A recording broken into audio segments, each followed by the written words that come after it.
Like, that's why you talk to the producer. Yeah.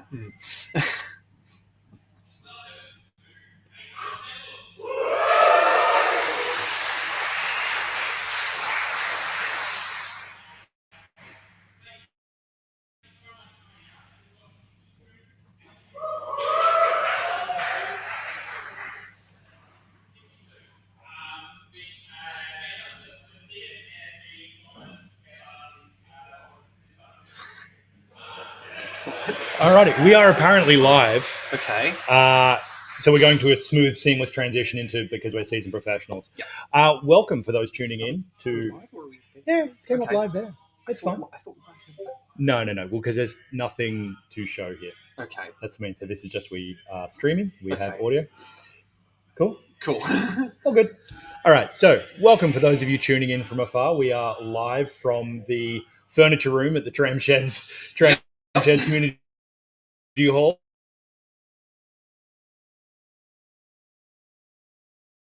Rainy Sydney, for the first ever in-person APAC Continentals. They said APAC Worlds couldn't be done, and they were right. We did this instead.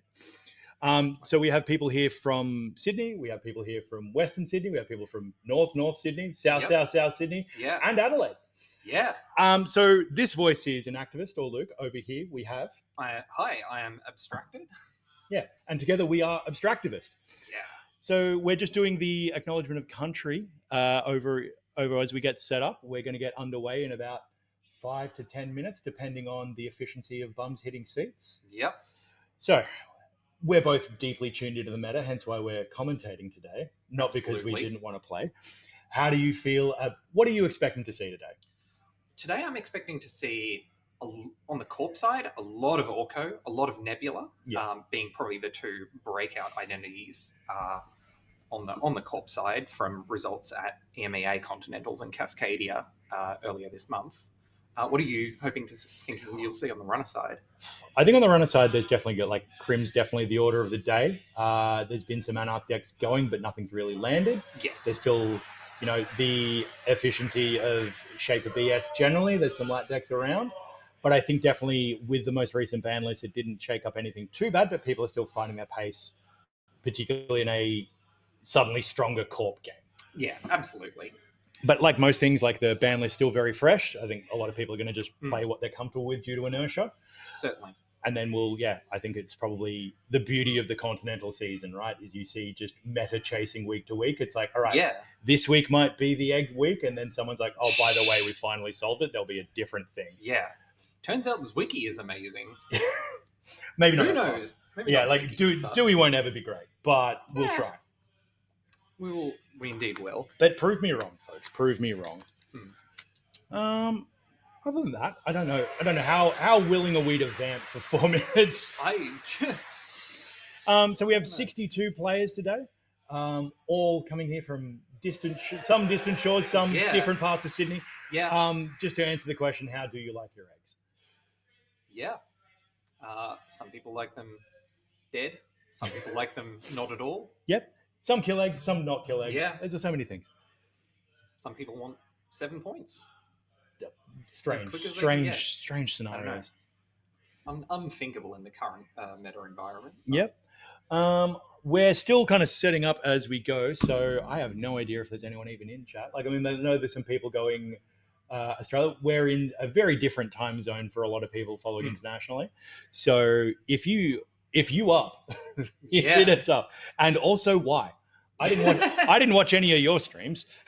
Yeah. I watched maybe a bit of EMEA, but not that much. Definitely watch time zones are a hell of a thing. Time zones, and also, sleep patterns are what they are. That too.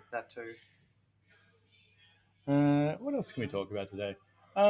We're a little bit about Tramsheds. It's possibly the most Sydney-ass venue we could have picked. It's in a lovely... Well, you're just going to have to trust me on this. Yep. But it's a lovely rebuilt tram yard from 1904 or something. And in true Sydney fashion, we turned it into a shopping mall.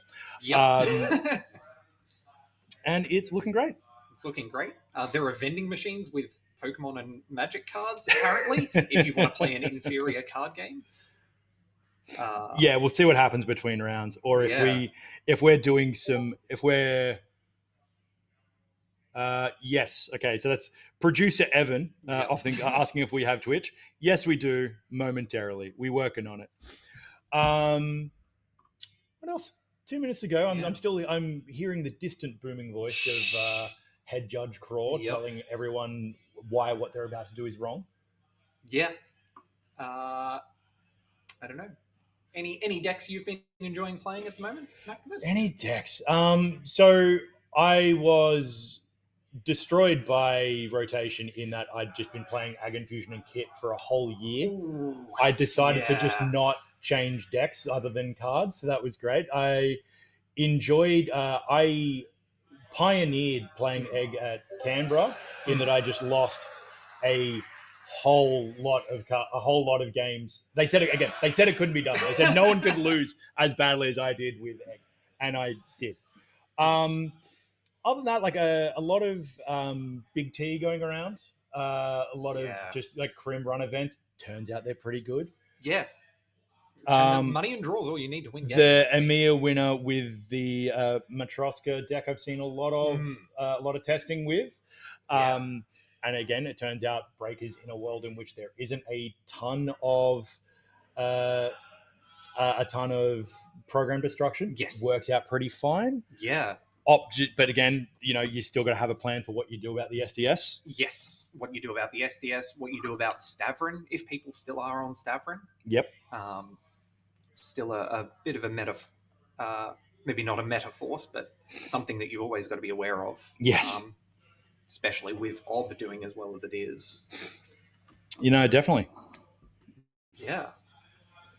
All right, so we've got a timer up that says 55 seconds. I don't believe that. There is no way people are getting bums on seats that quickly. But you never know. Australians might just be the quickest and coolest people's ever seen. We can be pretty quick and/or pretty cool when we get to it. Yeah. Just opening up some chat. You should not. Yeah, producer says, I shouldn't believe that. Yeah, you're right. Yeah. All right, so I have the chat up now. Feel free to hit me with your hottest takes. Okay. All right, now we've got the noise of people desperately finding seats. I think we're... producer Evan could tell me this. We got I think a 5 minute before round begins. It's also very possible they now will have some stats on the IDs. Oh, yep. No, here's a thought. Starting to see play. Let's see what we got.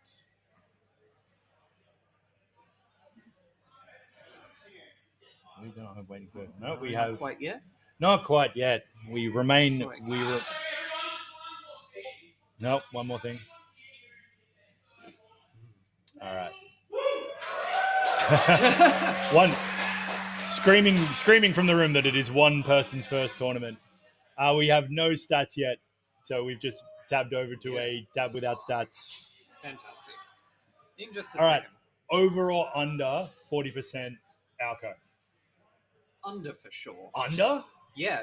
Judging by the results at Adelaide a couple of weeks ago, Australians seem pretty reluctant to play Alco, even if it is the best deck. We play Wayland even if it kills us, I've found. Yeah. Or other people, preferably. But even if it kills us. Yeah. We're just big corporate chills. Yeah.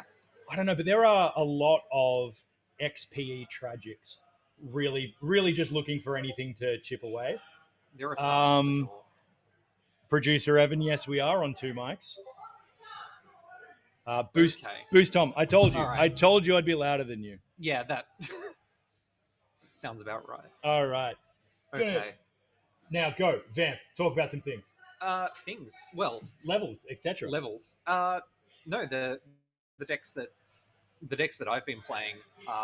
Again, was on Alco for a bit. Found it to be quite coin flippy.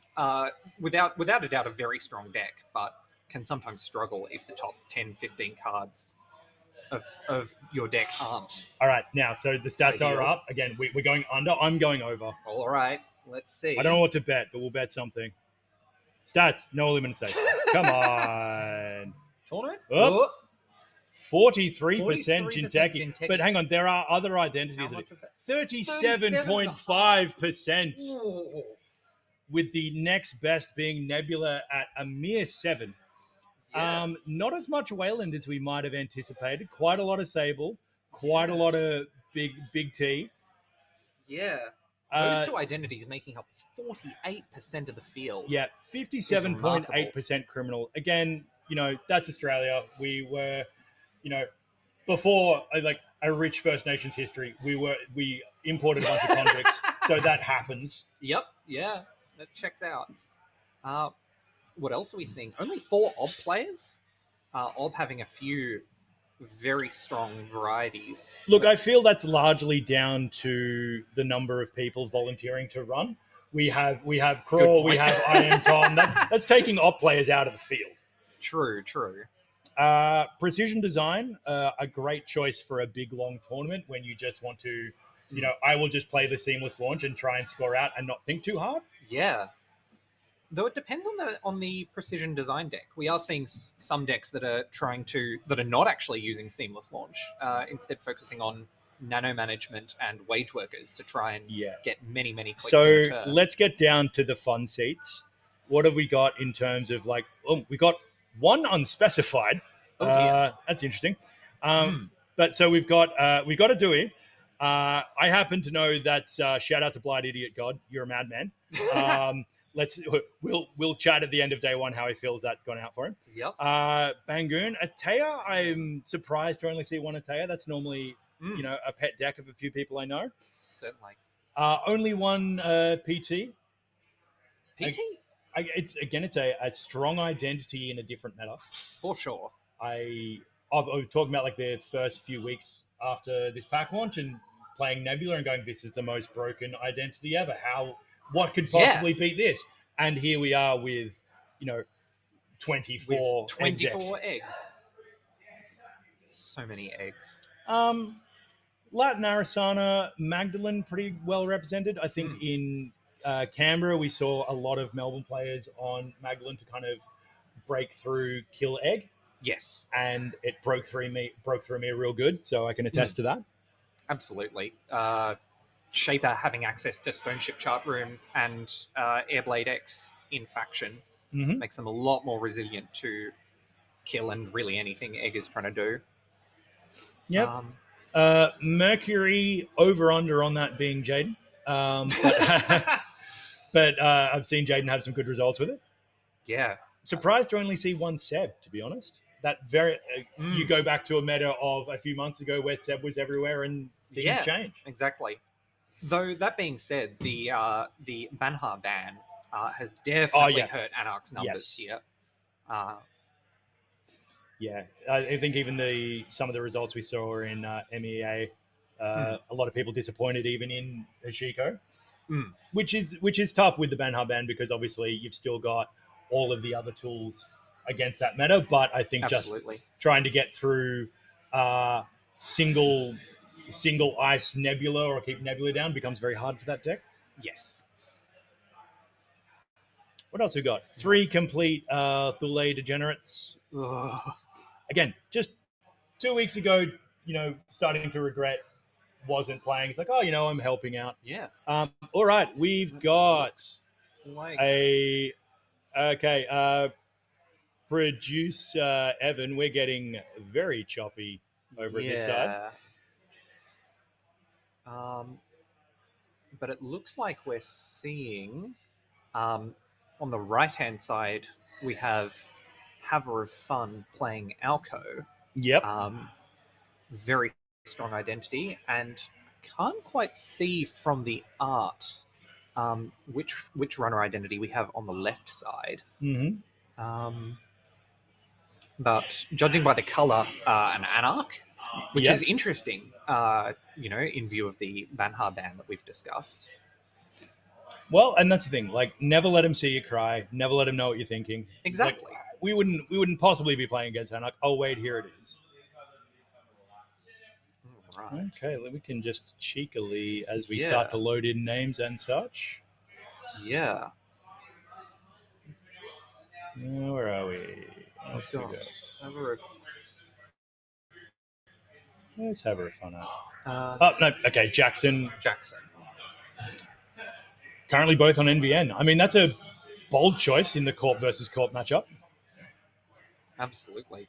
Of course, NBN being the tag faction, very strong at both issuing and shaking tags. I mean, tag punishment as runner is underrated. Yeah, absolutely. I mean, underrated? I think counter surveillance and cards like that were pretty strong back in the day. Fair point. Fair point. What else we got? Yep. Some factions. Yeah. Oh, good. Oh, okay. Shout out to our job and Blind Idiot God in first round pairing, having to immediately do the team kill. When it's too early to even do the pity ID where you're just like, oh, you know what? Let's just skip it. No. Kenny G. Look, the other way to look at it, of course, is that at least one person in the team is going to walk away with a win. You'd think that, right? Still very sad. Yeah, for sure. Yeah, right. Okay, so we're just getting the stream getting fixed up while everyone gets settled in. Yeah. So I don't have factions in Cobra yet. So what Jackson's playing will remain a mystery for just a moment. Yeah. Very, very eerie situation. It's a feeling. Yeah, we were totally fine to go. We'll figure it out. Yeah. We will do it live, as they say. Exactly. Alrighty. What else we got going on? What other stats do we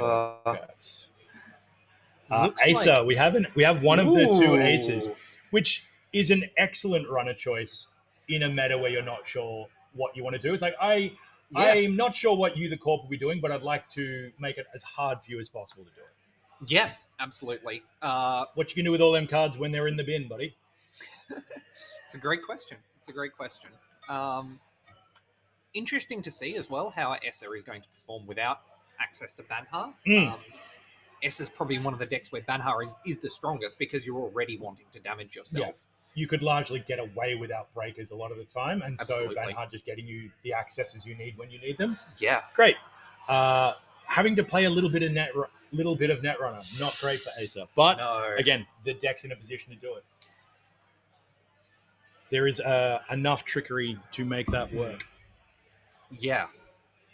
And into Orko as well, S is going to have to play very, very carefully to avoid any sort of potential kill threats. Yep. Random extra damage from FUT, from Fuji asset retrieval, from Sting, if any of those are in the deck. Yeah. You can't, without Marrow being down, you can't play around with too much core damage just to open up kill threat. Yeah, absolutely. And even with Marrow down, it does sort of put a limit on the amount of core damage you're willing to take before things just become altogether too risky.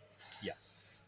It's like the old outfit bad pub problem where you're just 2 to 3 being great, and then you start hitting 4 and 5, and you're like, oh, this is too much. We've flown too close to the sun.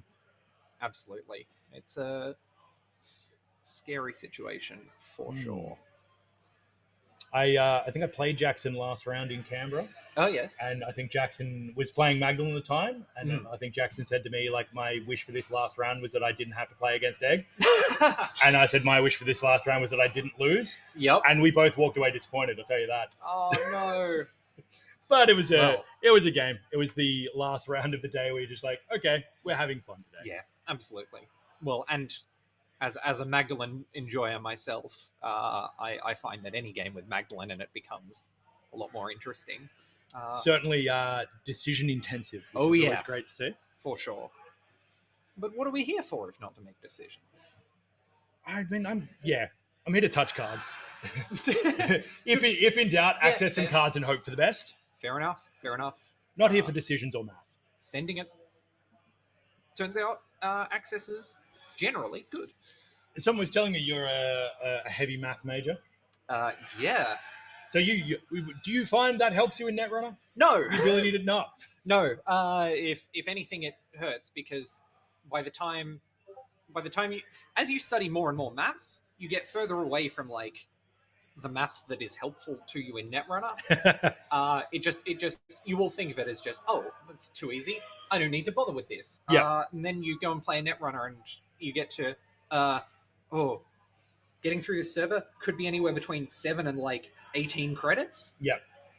kind of a problem. Maybe that is the thing, because as a person who tries to avoid the mass knowledge, it's like, can I run it? Probably. We'll find out. Yeah, for sure. I've always been a big like Blue Sun enjoyer back in the day, or just like where you got econ decks where you just get to money, yes. Like I have enough money to not have to make these nuanced decisions. Yeah, absolutely. Blue. I wasn't playing when Blue Sun was around, but I understand that the amount of credits you could make off that identity was simply ludicrous. Yeah. And I mean, certainly some equivalence in terms of like Nebula certainly can have very strong starts and not have to do a lot of money. Yeah. There are words that cameras are going to flip a bit. I don't know if that's in a orientation sense or they're just going to just have a bit of a moment to themselves. Yeah. We can let the cameras have a bit of fun. Yeah. They work hard enough. They worked all day. They worked hard enough before round one. Yeah. Shout out to the Wi-Fi at Tramsheds Harold Park. Are you running an important tournament? Do you need detailed information before setting up? Go somewhere else. Yeah. Look, as nice as the venue is, as convenient as the location, there are some flaws. Unfortunately. Yep, we put on the Melbourne weather for some of our visiting Melbourne friends. We have all of the rain. Yeah, that's very thoughtful of you, but I would have maybe appreciated some variety. Okay, all right. So we're mid game already. So we're going to bar here bands. Is that a Samuxamun? Yeah, and it looks like we've taken 3 damage to get through the Samuxamun. Yep. That's a bit of a safer move with the Bio Bands ongoing because you can draw 2 cards back up to not immediately die to a synergy asset retrieval. Looks like one of the hits was a Steel Skin anyway. Ooh. And it's into a Sting. Sting, yeah. Yep, but no other stings on the board. You happy with that? Yeah. Oh, and a Chastuska. No one correct my pronunciation. Yeah. With HQ Iced, I think you're at least somewhat more okay to lose that, though it's still one of the more powerful cards in the asset deck. Sabotage 4 is such a big number. Yeah. Again, the whole I don't want to know what you're doing, I just want to stop it. Yep. Mary coming down, as we discussed, going to give you a bit more of a buffer. Excellent. And forcing the Corp to sabotage. A bit of a double-edged sword in the Yuko matchup. In the I love my cards face down, actually. Yeah. Well, also because sabotage causes the Corp to trash cards. Oh. Simply making them stronger and angrier. Exactly. So it's a bit of an odd situation. Drawing. I suppose, it's quite an interesting matchup in terms of you're both giving yourself penalties that you want, actually. Yeah. Again, so many of my favorite Netrunner matchups like that. Bad Pub Arasana against Outfit. Yep. Esser into Thule also leads to some really interesting entangled situations. Yeah, again, that great. Okay, I got a couple of core damage. Oh, wait, suddenly too much? Yeah. Okay, so we've got the Marrow down. Sting, again, good get to start off with Acer, but also you're just powering up subsequent stings. Ooh, and that looks like a cacophony coming down. That is a cacophony. On the side. Repeatable sabotage. Very strong. Again, like a really great card for Anarch out of the most recent pack that everyone thought was going to just destroy the meta. And then it turns out, no, actually. No, it's fine. It turns out if everyone's overpowered, no one's overpowered. Isn't that the truth? Mm-hmm. Alrighty, so video. I hope the video is going well for you at home. Yeah. It's smoothing out for us now. Looks like now. It's a little better, than it was. Nope, should not have said that. Then it started getting weird. Look, as long as the players stay perfectly still. Yeah. And then, like moving it. Okay, so we got multiple ice coming out of Alco. Yeah. Surprising not to see another asset put behind the Samuxamun. That might just not be available. Might be trying to drop. We've used the owl counters, so maybe saving up for a bit more of a power turn. Possibly, yeah. Runner drawing up, always a good strategy. How do you feel about the rakish angle of that deck and stack? It's a decision. It's a Melbourne thing. They'd be doing their decks weird down there. Yeah, I suppose so. When you're drawing and trashing cards simply too fast to accommodate that extra 45 degrees. It's a petty cash going down by the look of it. Yeah. I mean, shout out to me being able to read that through those pixels. Yeah, I'm impressed. I could not see that, but seen a lot of petty cash lately. Yeah.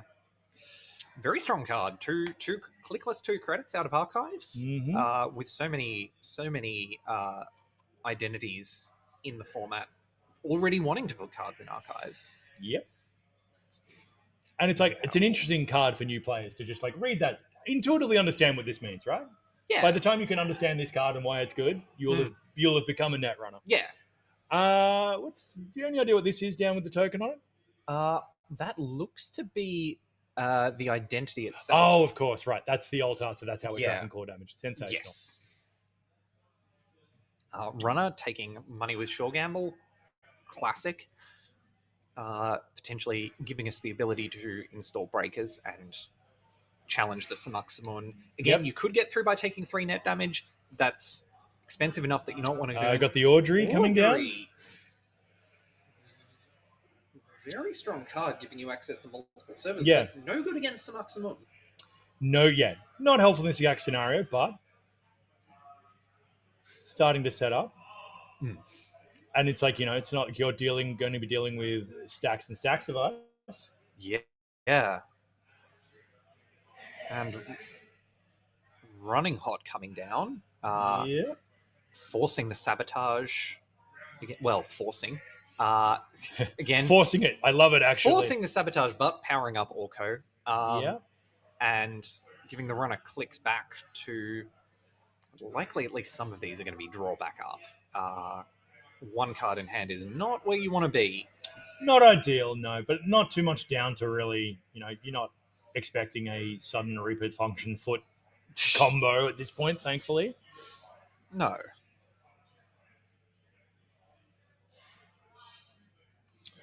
So credits can be exchanged for runs and services. Perfectly right.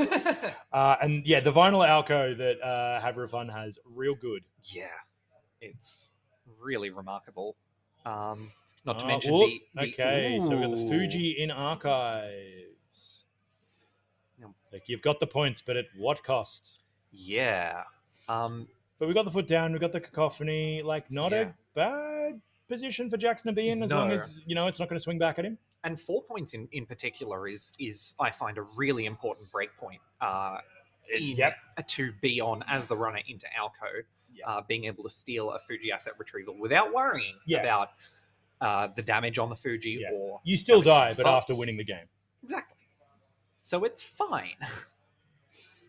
It's fine. Yeah, like the best way to 7 points is to have 4 points first. But it's you can get there with 1 big access rather than having to eat foots all the way down. Exactly. All right, so that's for all we said about the matchup and the core damage. It's not looking too bad for Alco. For Acer at this point. Yeah.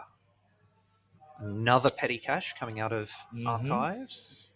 And this is the Alco thing. Can always just draw up cards and get what you need, and suddenly it can turn around. Yeah. But nothing on the board just yet.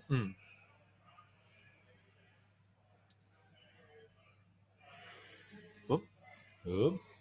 Thinking about it? Yeah.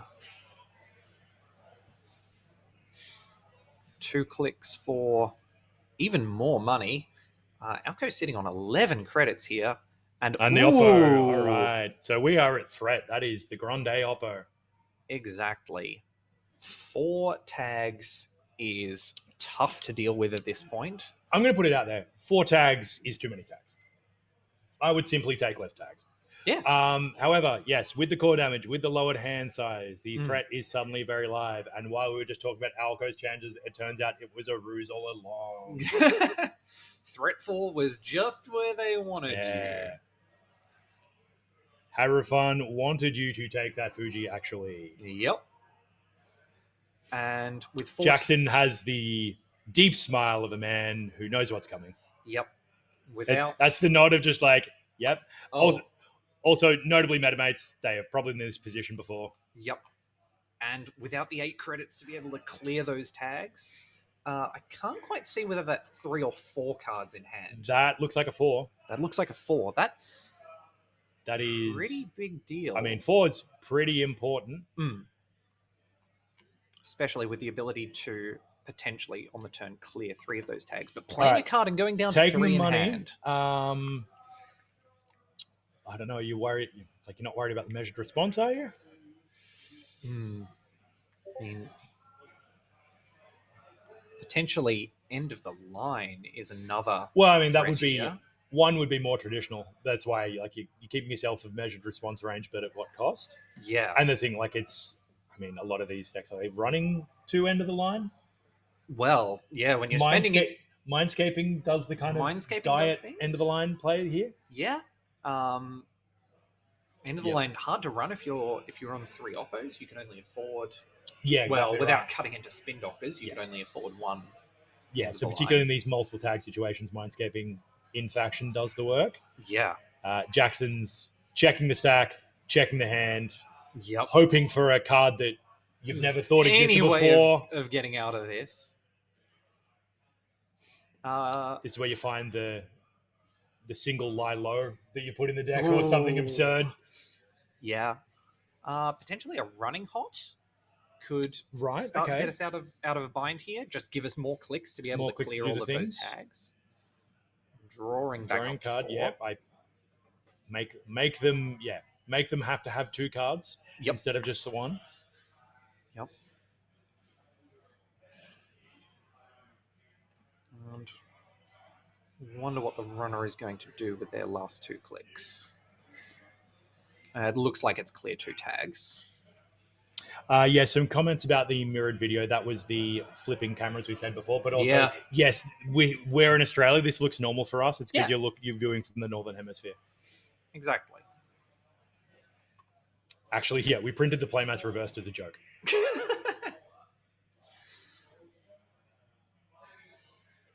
I mean, they look fine to me. I don't know what you're talking about. Yeah. All right, there's a lot of thinking. Yeah, Orco trigger digging us deeper towards potentially more ways to kill the runner. Again, on 2 tags, there are a few things that could get there. Oh, okay. Right. Petty cash. Petty cash for 2 credits. Yep. Which gets us to Mindscaping end of the line range. Mindscaping end of the line or double end of the line. Trying to get a cheeky view on what Haverifan's got in their hand there. Yeah. Now, this is always the tough part when you're on the back foot here. It's like they're thinking about this a lot. Yeah. Does that mean they don't have it? Or they haven't figured it out yet? Or are they just being real mean to me? Are they worried about steel skins? I mean, we've seen... I can't remember. We've seen at least 2 steel skins. Yes. We might have seen all 3. Which, again, getting the draw right away and letting you have a bit more safety early on is definitely a boon for Essa to have. But then not having that threat of, well, if you just... your kill line might not work. Yeah. Very really important makes in a kill our matchup. Yeah. So there's some money. There's no... Okay. Yeah. So no it's not today. Could give Essa another turn to potentially clear those last 2 tags. Yeah. Jackson possibly breathing a sigh of relief there. However, it's still the econ disadvantage of clearing those tags, taking those clicks. It's going to lower your ability to keep Alco's board down. Absolutely. But, again, you live to fight another day. Yeah. And then, and we see Jackson just drawing up, clearing tags, taking the sensible, safe line to not be dead. Yeah. Alrighty, so... Petty cash for 2 more credits. What a card. So many. Oh, okay. So we've got a Reaper function, some other little bits in hand we can take a peek at. It's frightening. It looks like that might be another Oppo research as well. So you thought you were safe, but if you try and interact again, we could be in potentially an even more threatening situation. And there's the FUT. I said if you interact, you might be in danger. If you don't interact, you're also going to be in danger, turns out. Yeah. Interacting, mixed reviews. Yep.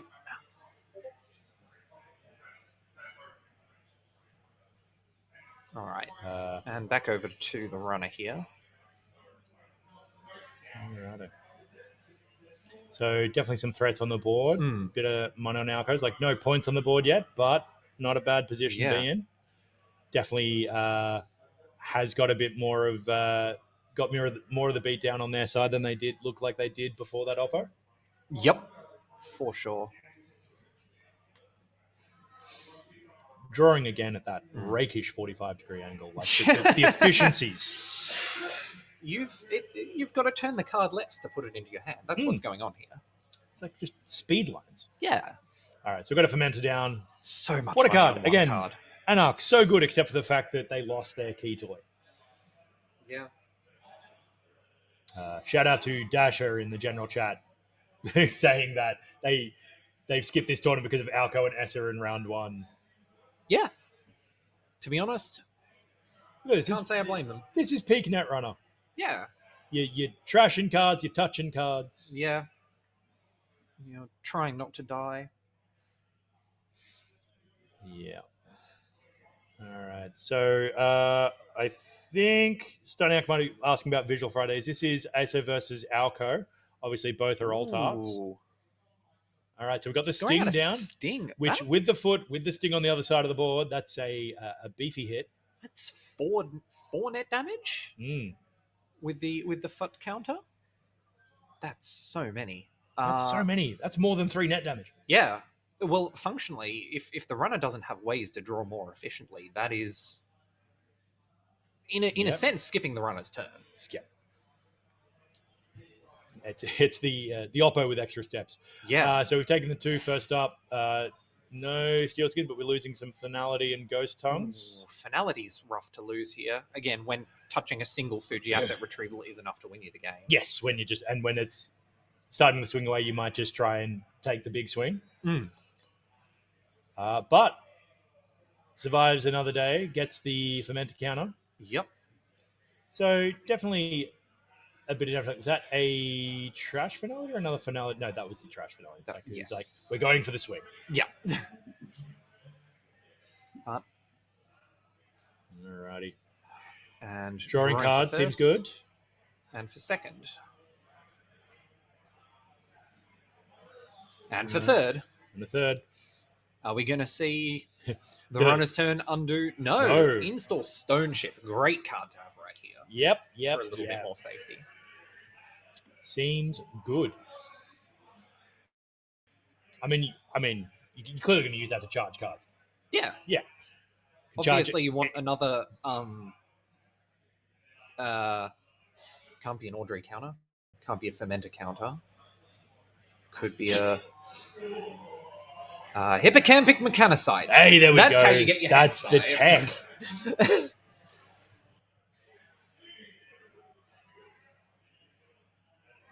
Okay, so all right, looking in a good position.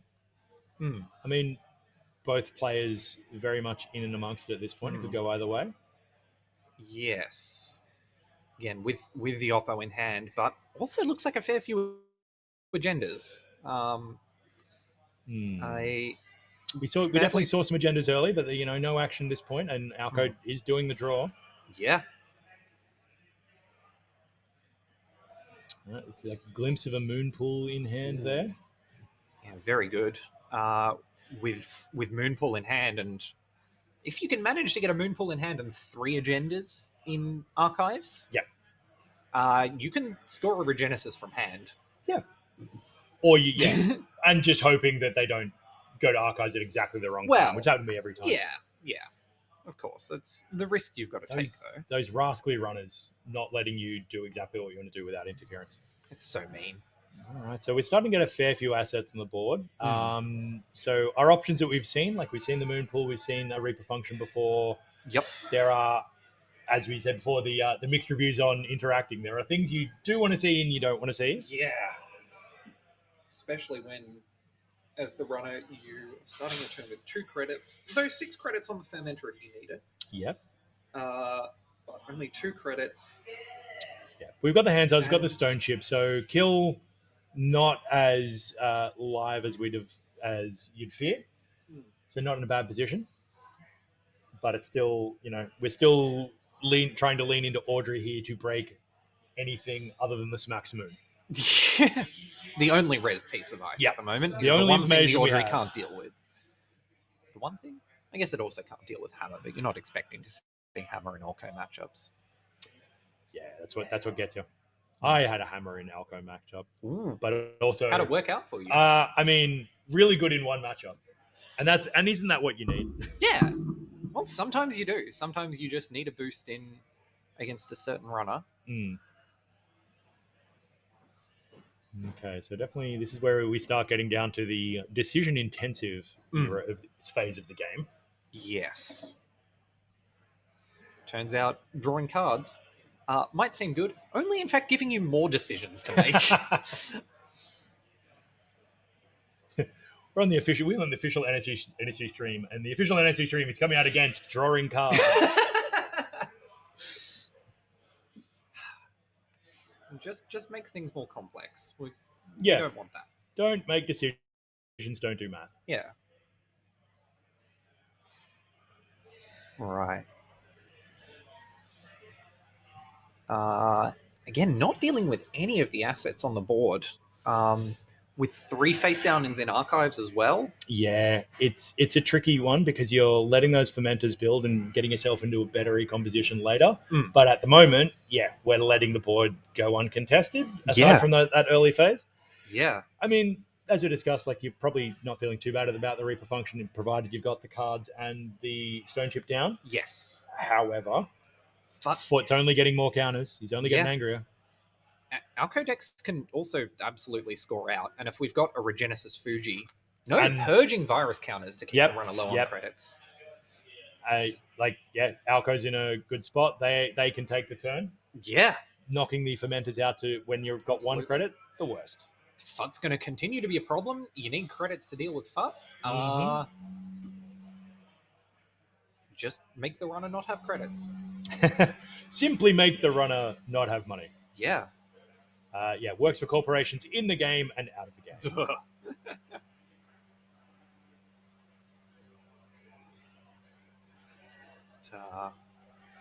Again, drawing up. Cards always good. More cards, more good. Yeah, you just said otherwise. You get me here.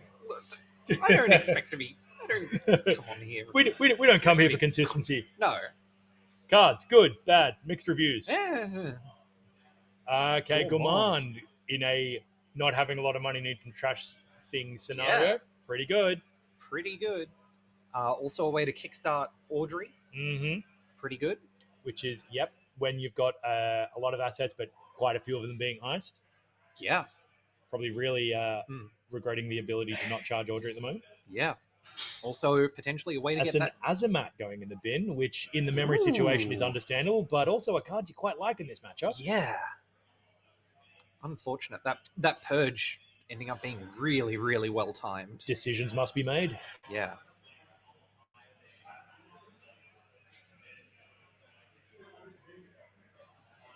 All right. Alrighty. So, Planogram gets up to money. Yep.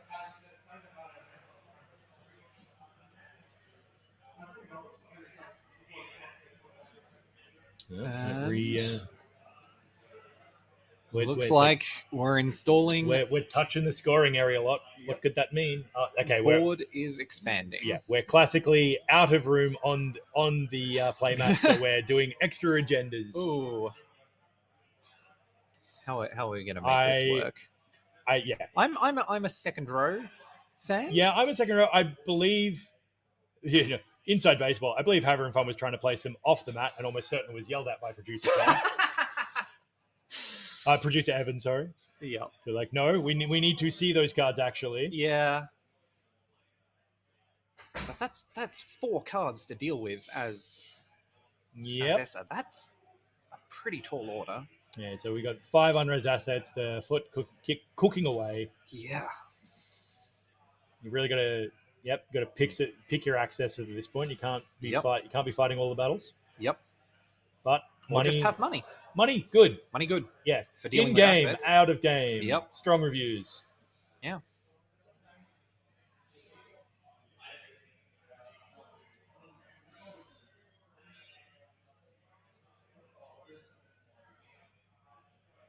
Okay, not looking like some.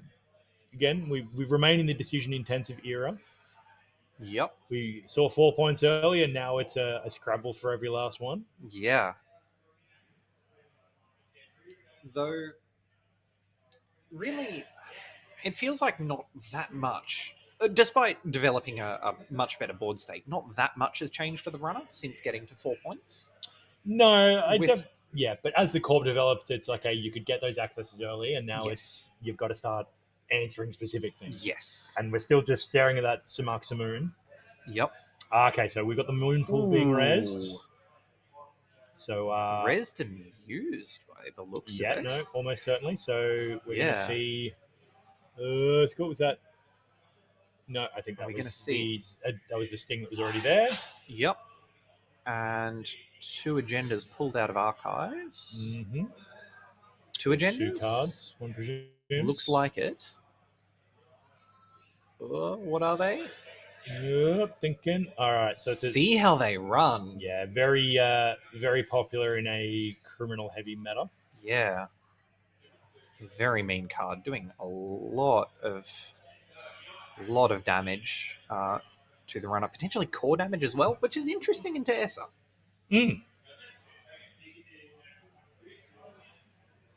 Okay, yep. So we've got 2. Yep. So what are we going to see scored here? The Fuji. Well, it can't be scored. It's still the runner's turn.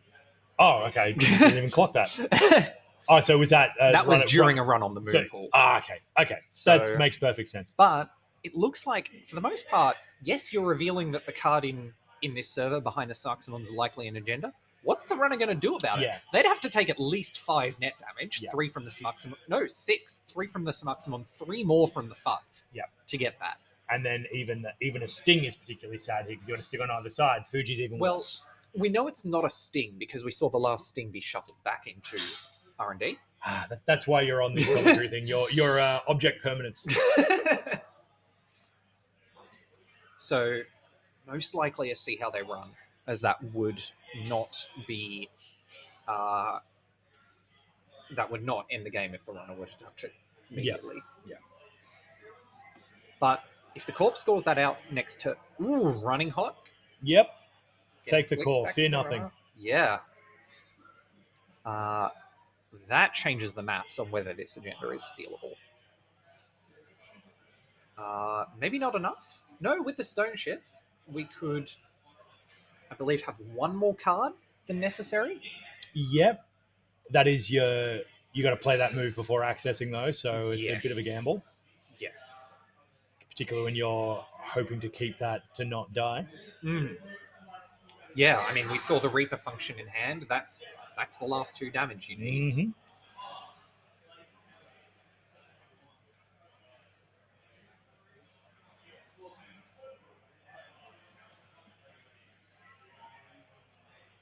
And the runner continuing to think. It's like 4 cards in hand. Again, those go past pretty quickly with a fully charged FUT. In fact, Yeah. overcharged FUT, in a sense. Yeah. On the table. Okay. Checking the other install. Sound move. Ladder Wart. Ladder Wart. Yep. Commanded. Gets rid of Yep. that pretty easily. Yep. So we're And getting the finally counters. getting an Audrey counter. All right. And a cacophony counter as well. Yeah, That's a it's lot not of bad. sabotage potentially coming in soon. And it's quite often the case with our decks, like, game goes long, they're drawing so powerfully, like maybe Sabotage gets you over the line. Maybe. And with that Audrey counter as well, maybe we're now emboldened to go and face check that ice, get into the server with the FUT in it and diffuse that threat. Certainly not a bad idea. I think hostile architecture's falling a little bit out of favor from earlier in the release. Even then, I don't believe we've now seen an asset trash this turn. We've seen the asset trash, and like I said, we've seen enough other influence. Yeah.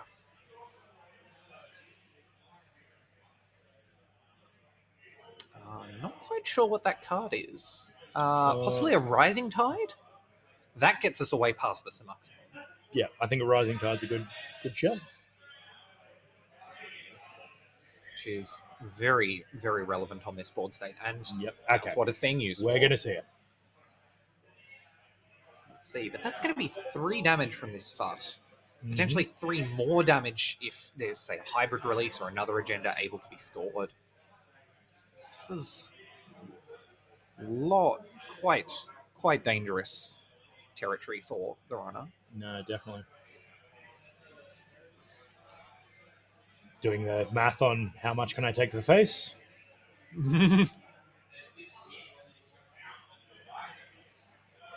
But it almost seems like you don't have a choice here. Like, you're taking the damage from the FUT one way or another. But if you can't afford to challenge the FUT this turn, you may as well. Yeah. But it's, And so now we've got the Reaper function being rezzed. And that's going to be the Reaper, then score, and then FUT. It's all going to be rough. So Reaper does 2, bringing the runner down to, I believe that would be 2 cards in hand after the Reaper function. Any score here, not ideal. Yeah. Oh, was that and it was a Bladderwort from Trash? Or was that on the... Oh, no, that was one of the unrezzed assets? Yep. Oh, no, sorry, it was just a Reaper, my mistake. Yep. So 2 from the Reaper.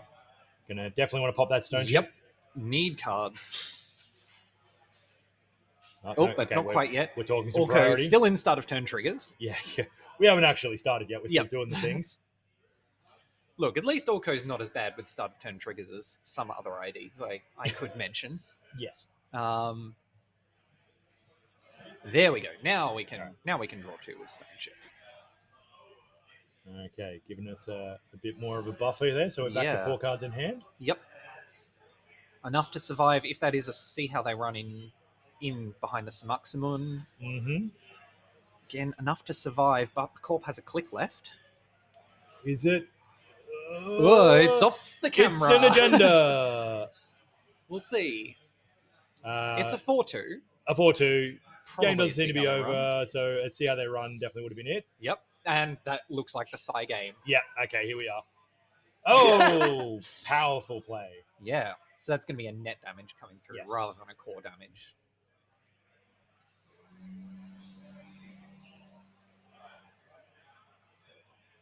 So 1 from see how they run, 3 from FUT. The runner is out of cards. Yeah. But, yes. Possibly survives the turn. Because, so 4-2, so there's a click still going, so... Yeah. What are we going to do with that last click?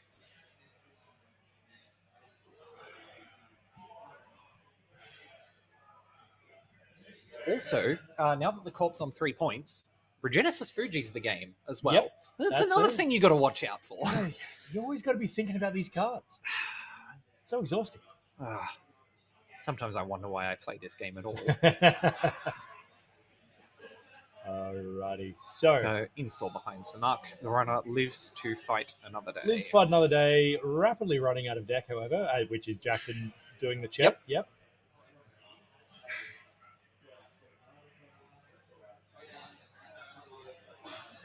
Is that? So he's at drawing 3 cards.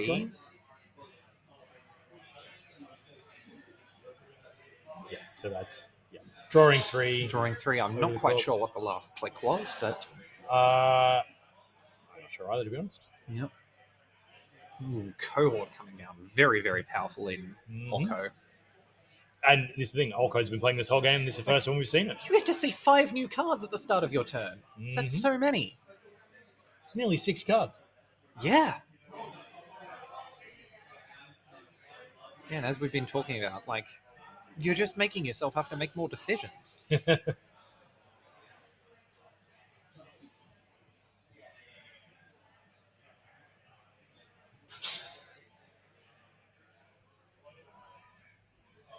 Alrighty, so you can see an agenda in hand. Looks like another see how they run, another Blood Award.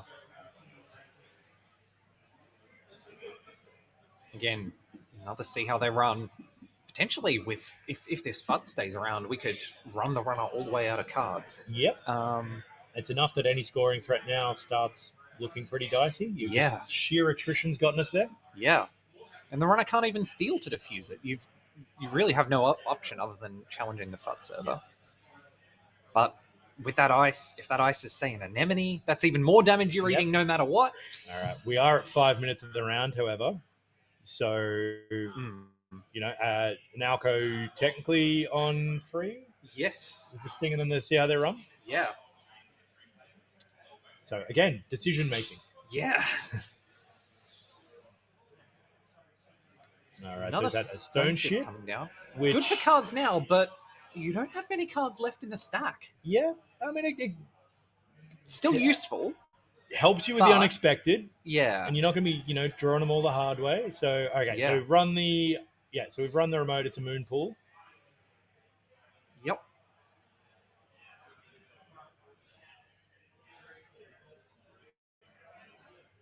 I'm certain if it was a run on the asset or the... I'm not sure where this damage is coming from.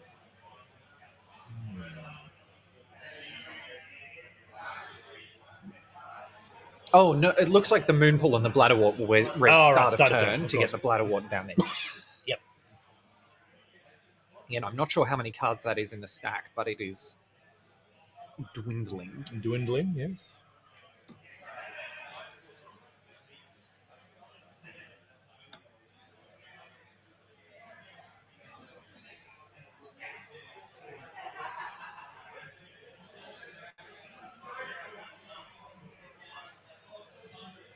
There's some complicated discussions where all the priorities and triggers are extremely important at this point. I mean, with just... That is 3 minutes 3 minute warning. But with a moon pool on the table, potentially that is going to be enough to... Oh, and drawing with the stone chip, avoiding advanced moon pool score. Yep. But double advanced moon pool. See how they run by the looks of it to pull ahead 5-4. Yep, important on time. And cut the runner's resources down even further. Everything's taxing at this point. Yeah. Again, definitely not out of the game. But yeah. No. Again, as we've been saying this whole time, runner touches a Fuji, game's over. Yep.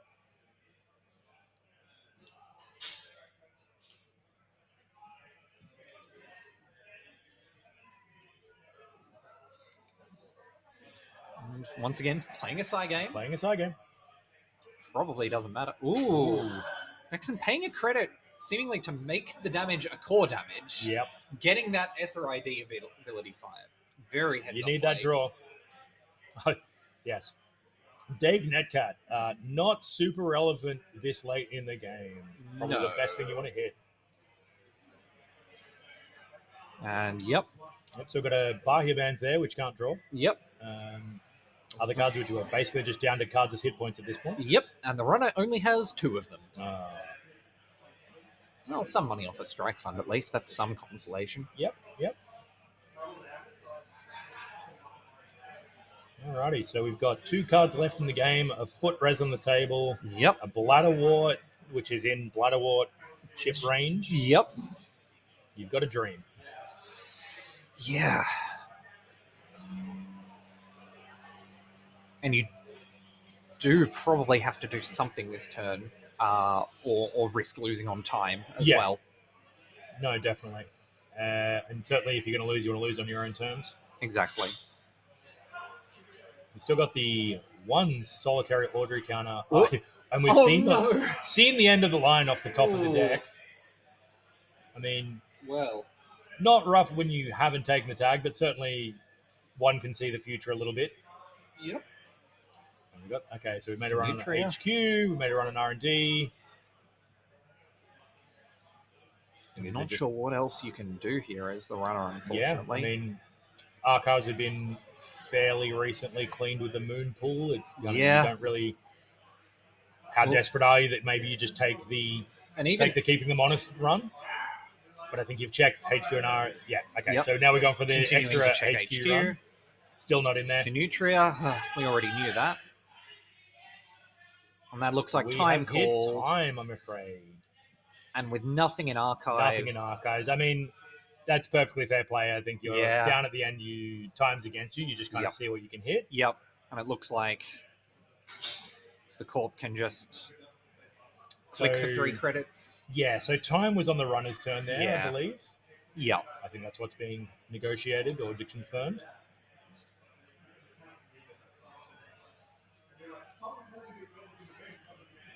And that's it. And that's a fist bump. So, yes. Yeah. Everyone got there on time. Yeah. Uh, Fascinating game. Very well navigated by both players. Certainly. Like, definitely the swings early, and that's like where both sides are very interested in the number of cards in the runner's hand. Oh, yes. So we saw a lot of back forth, a lot of pressure. Yeah. I think Asa did well. Certainly, like got the points there early, but just that sheer attrition of Alco not being able to keep up the assets. Yeah, and again, getting to threat 4, being as we saw a double-edged sword, ability to win off a single access, fantastic. Yeah. Big Oppo, pretty rough. Alrighty. So there's going to be 5 minutes before the next game. I think actually even 10 minutes by the time scores, results, etc. Yeah. I think we might take a little break just to fix AV, refill water, and get back to it. Yeah. Yeah. We will be with you again soon. All right. See you shortly, gang.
Alrighty. Now, production being what it is, I'm going to just start talking and presume we're back, and producer Evan will fix it in post. Looks like we are. All right. So we have Melbourne Starbucks. This is on table 2. If we have Soham on Neb and Luke on, what's Luke playing? Is it Arisana? Arisana. Now, big Arisana tragic in secondary Luke over here. Yeah. No, I know Luke pretty well. He's very, very scary to play So kind of you to against say that about me right here.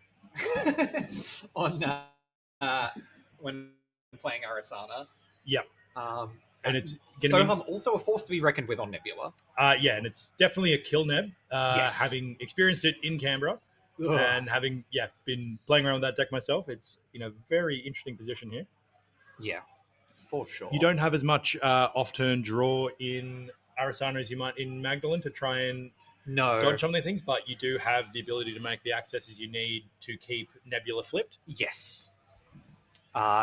It's just the slots are tighter in Arisana for those stone ships, those air blades, the cards that keep you alive. For sure. And as we see the runners draw their opening hands. Yep. I think we're in the setup phase before time gets Yeah. called. So the beauty of tournaments when you just got a lot of time to think about that mulligan. Yeah. Oh, for sure. Okay. So no, we're going right away. We're doing it. Petty cash out of Nebula. Exactly what you want. Fantastic. I would struggle to think of a better click one. Yeah. And Spin Doctor by the looks of it.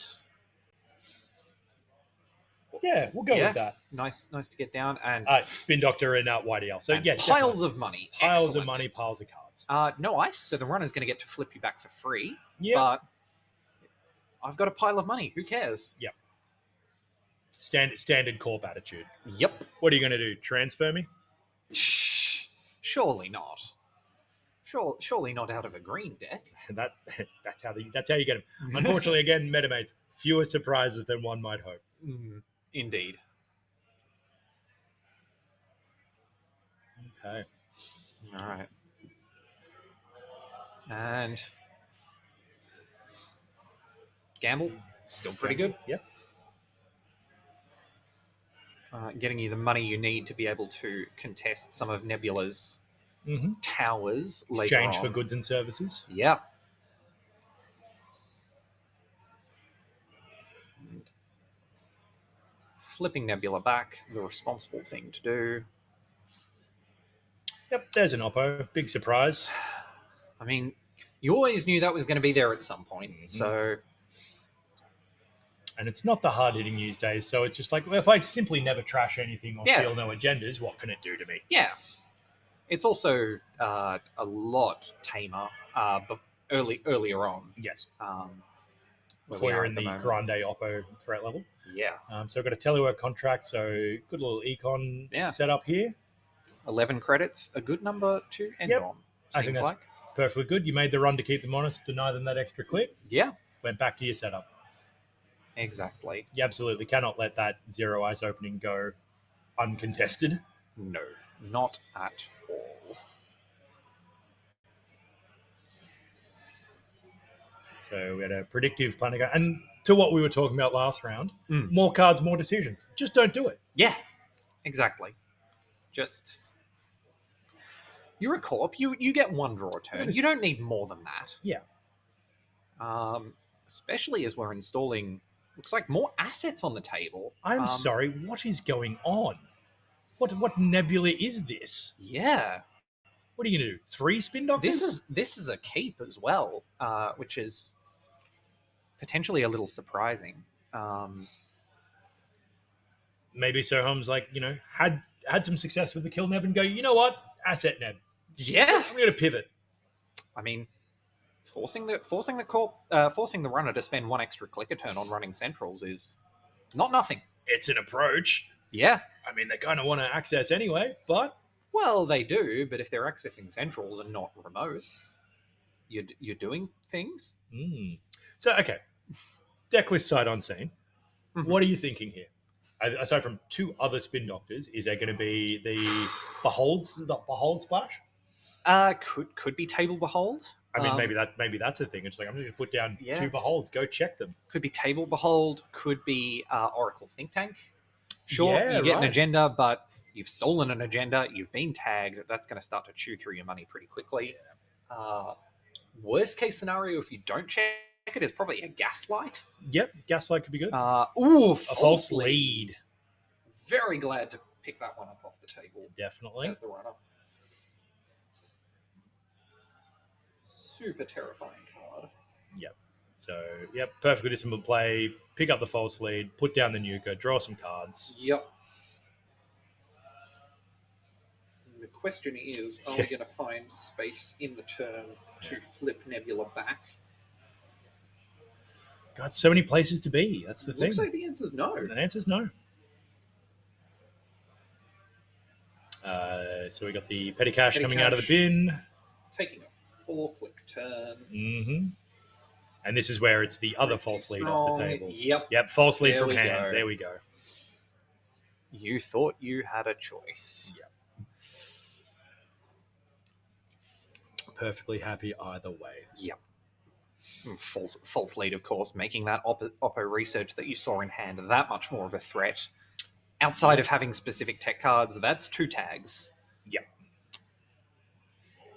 But enough cards and draw on LVR's side. So, been playing definitely some disciplined Netrunner so far. A couple accesses, just like simply don't let them Oppo you. Yeah, exactly. It's not like you need to steal agendas to win the game or anything. Nonsense.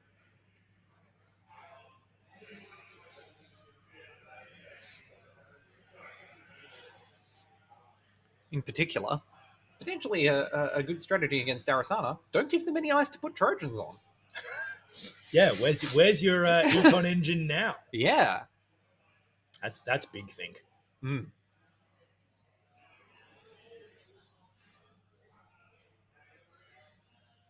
Okay, we're making a run. There we go. Flipping Nebula back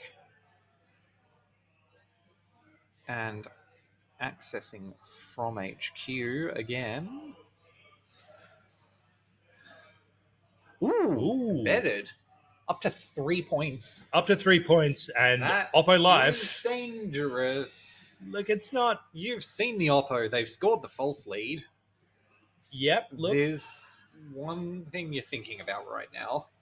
It's certainly not the end of the world. Like, got the money, got the cards, but yes, this was a thing that if it did not happen now, would happen at some point. Yeah. May as well do it when you're set up. Yeah, potentially as well. Like, this is early enough in the game that maybe they just haven't seen their end of the line. Yep.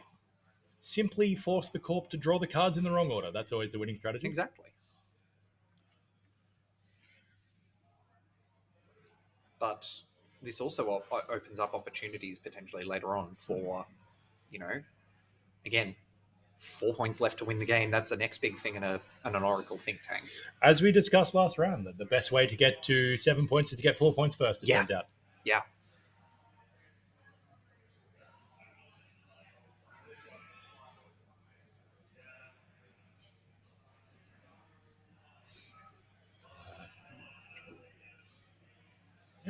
Luke's got an interesting strategy. He's not doing the rakish angle, but he's doing the backhanded draw. True. All right, a lot of options. An overclock and environmental testing. Overclock SMT, getting you pretty much any program out of your deck for close to nothing. Mm-hmm. Again, being strongly outplayed by simply not installing ice. Well, but that's where Conduit gets you. Environmental testing. So Luke certainly believes that the game is going to go for at least another turn. Yes. I know, that's a good assumption. Possibly another 2, though SMC does get you down to that does put 2 counters on the environmental testing at once. Yep. 2 more programs or hardware, a symbol chip even. 1 symbol chip, 1 SMC does it. Yeah. you definitely have to play as though the game's in front of you, and I Yeah. definitely think it's. I mean, with no ice and all the accesses you want. Mm. I think there's some questions in chat about what the win con is out of this deck. I have no idea. I think if I had to guess, it'd be Cataloger. I believe it's Conduit in this case. Conduit. Yeah. I mean, again, a powerful play when there's no ice and R&D. I'm not certain, but yeah, the ability to tutor the Conduit out of off of an SMC if the corp doesn't ice R&D and get those 4 accesses, potentially more if there's trashables or steals in the middle of that. Yes. It's a Now big deal. Luke's clocked that he had 6 cards down. Yeah, so he's fixed his discard. Azamat. There we go. Again, Azamat, not super relevant in this matchup. No. Despite what the start may have you think.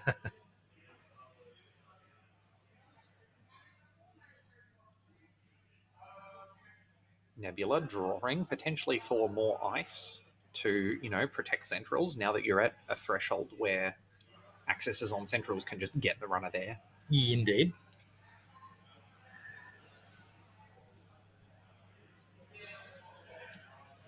All right, more installs. This is, and there's the Oppo. There's the Oppo. We all knew it was coming. Now I think Sohum had the money for the Grande. Yes, looks like it. 4 tags for the runner.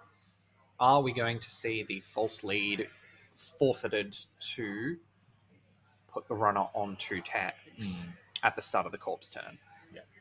So we're definitely on the 4 tags. As you said, it's still early in the game. The kill might be there. I do know if the last time I saw Sohum's deck, Sohum got around this problem by simply playing 3 end of the line. Whoa.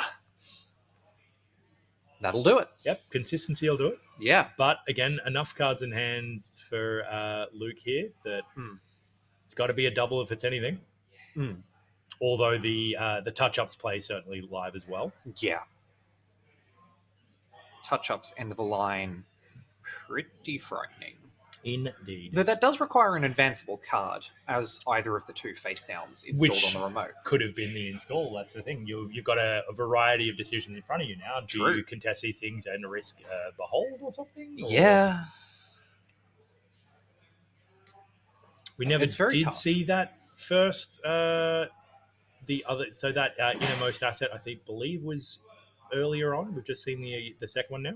I don't think the runner knows either of these cards. No, I don't think it's known, but I think it's been there for a little bit.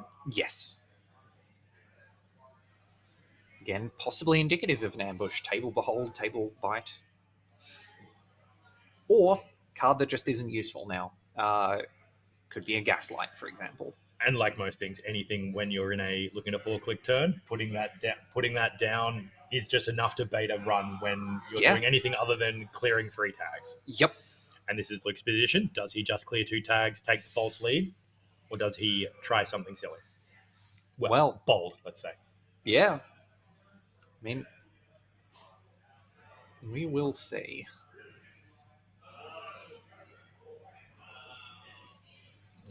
What have we got in there? Anything? The overclock. I mean, overclock SMC gets your conduit, but the false lead takes half your turn away. So you're only getting 2, maybe 3 unique accesses. Well, no, it's just simply the SMC and then the overclock, and that's your 2 clicks. Well, you can use Arasana to install the SMC, avoiding the trash trigger because you've trashed the SMC for the conduit. It is a trigger position. Can one win the... All right. Ritual drawing up. And interestingly, that transfer of wealth. I believe that's 13 credits on the corp side. On the runner's side? Runner's side, sorry. Yeah, on the corp side, only has 5. Yes. And if you take 3 of those away, doesn't matter if you're tagged if the corp doesn't have the money to kill you. That's a fair point.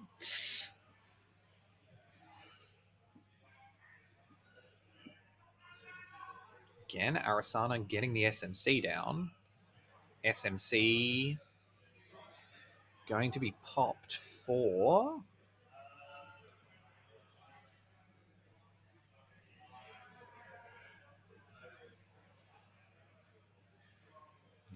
Copulation.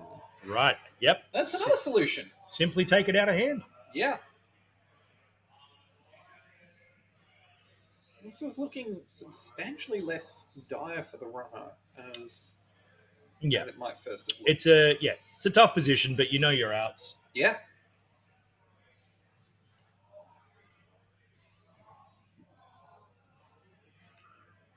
Especially with the corp drawing up with the spin doctor before the HQ access. It looks like there's something in HQ. Oh, I think even at that point you want to filter down HQ a little bit so you don't lose the key piece. True.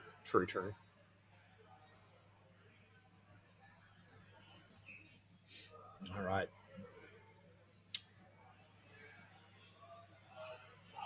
Petty cash. Yeah, leaves it open, force the false lead. Yeah, Yep. Makes sense. And No. are we forcing the false lead? We've gone back to the tank because the 4 tags, the credits that are going on. A 5th tag has emerged. 5th tag. Ooh.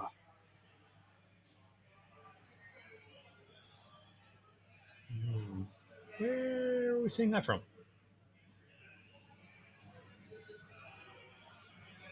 And false lead being forfeited after all. Yep. Nebula flipped. Good catch. Is the runner dead? Bigger picture. Your money is now mine. Yep. Ooh. So that answers some of the questions about could they possibly kill this time? Yeah. And that's click back. No, sorry, flip. Yeah. Flip. Yeah. Taking away the Enviro. Figure which way around it is. Yeah, taking away the Enviro testing as well. You really don't have money now.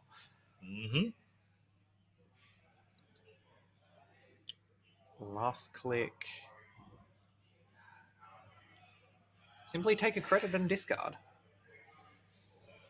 I think you're in a good enough position. I think forcing Luke to float the tags, getting that massive bigger picture value. Yeah, you can't even clear both tags this turn easily. So we've got a ritual.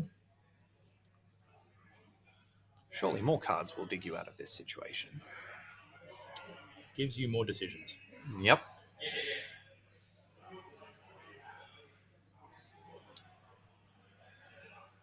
All right. Yep. So we got the overclocking. Money and using that overclock money. Yep. For coalescence, getting you four real dollars with 2 clicks left. That does get you out of the tag and situation. Might snap something fun with the cupulation while we're here. Absolutely.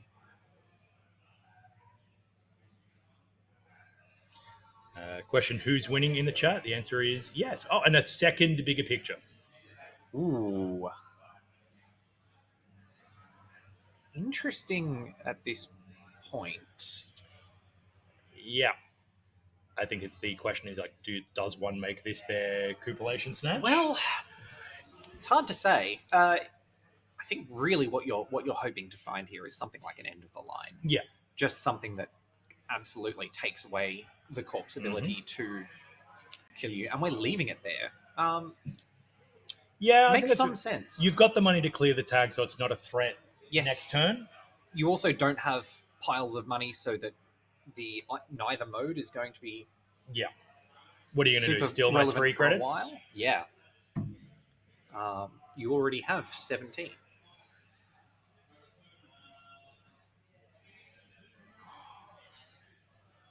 All right. So that was. Yep. So we're flipping back. Nebula. Discipline Netrunner once again. Yep. So was that 2 clicks or 1? What do we see in that first click? First click was ritual. Second click was the ritual. Overclock. Yeah. Okay. Yeah. So we've got clearing tags. Clearing tags. Disciplined, sensible. And now we have an additional false lead off the board. Oh, it's not what you wanted to really see as really the runner. However, But at least some of the oppos are down. yep,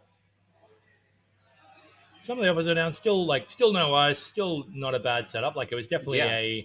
a rough setback to lose a big pile of money, but not out of the game by any means. No, I mean, as we've mentioned, the runners still got a lead on points.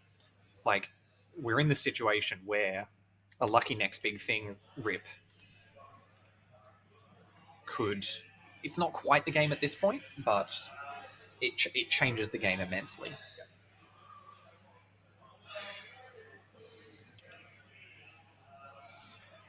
Alrighty, so we're seeing a draw and a credit. Money good, cards good. Mm-hmm. Simulchip very good. Yeah. That could be 4 credits at instant speed. That could be SMC at instant speed. Shout out to tournament organizer Tom, because we're using your laptop. Your mum wishes you good luck today.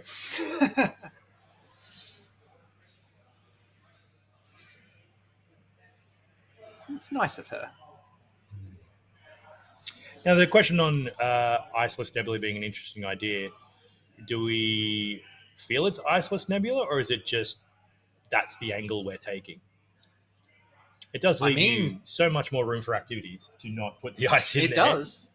Sometimes as Nebula, you're worried about your operation density. In a criminal meta where there's going to be transfers going around, maybe not so much. Yeah. Bypass out of criminal. Phaserum Entangler out of Shaper. Yeah. Simply don't play that game. Yeah. What are you going to do about it? But it's certainly working in this scenario. Hasn't been necessary. Yeah. Keep the runner honest with tags and other threats. Yep. Why do you need econ in Corp when you can simply take the runner's econ? Exactly. All right, so there's another environmental testing going on there. Potentially, but committing 3 credits to that and then not having the money for tough at the moment. 4 programs, which you probably need more credits to get. Yes, but it's not bad for us here. Like if Luke can get off the mat and get enough money to start playing things down, Arasana can recover very quickly. Absolutely.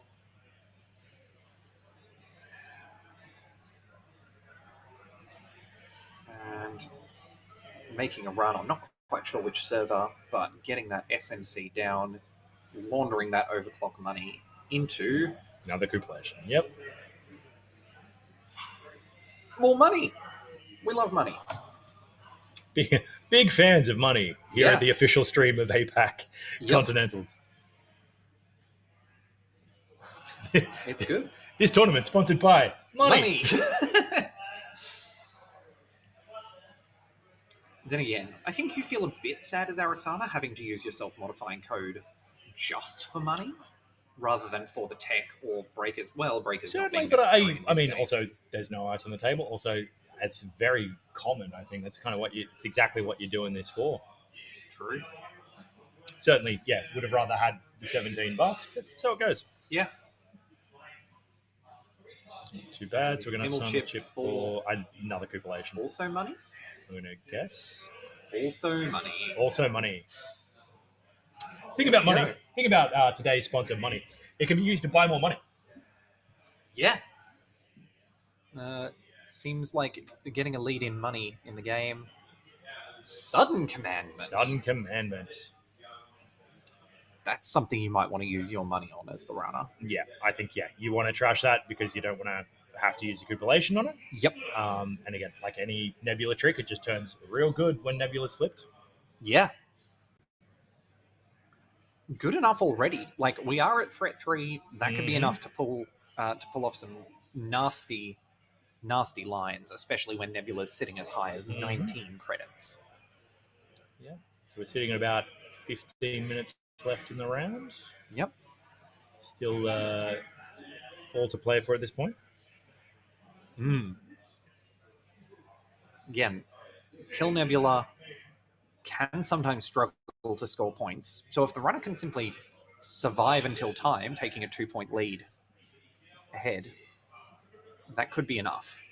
Yeah, it is tough in Nebula when you're scoring all these false leads and then just having to sacrifice them. Yeah. Really messes up your scoring plan. Mm.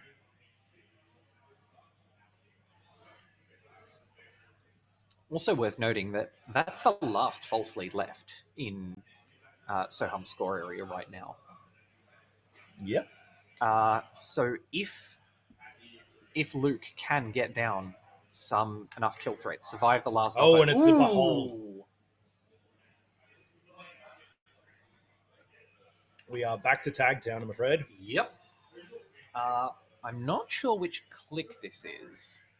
Whether Luke has enough time to clear tags here, but if this is click two or earlier, you're a bit sad to see this as the runner. Not the end of the world. This is click 3 or click 4. This is massive. Yep. Well, it's an interesting one because if it's click 3, no, sorry, is this an N16? Can you do false lead when there's not the full 2 clicks remaining now? I believe false lead says if able. Yeah. So if the runner is unable to lose 2 clicks. Mm-hmm. So that's the thing. Like, hey, click 3 is like, well, I can clear one of these tags. Yeah. So if the corporation wants, the runner is ending their turn tagged.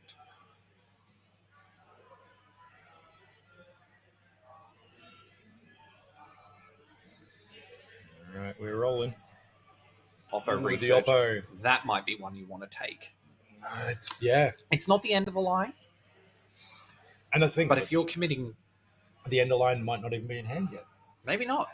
That's the thing. That yeah, it's a tough decision. Mm. I think taking the second Oppo out of the game for the moment is certainly not a bad idea. But you're already floating these Behold tags. And I believe Luke has trashed a card this turn. That's Sudden Commandment from hand. No, fair point. So that Oppo research is live. Active. And there we go, ending the turn on 2 tags. Mm-hmm.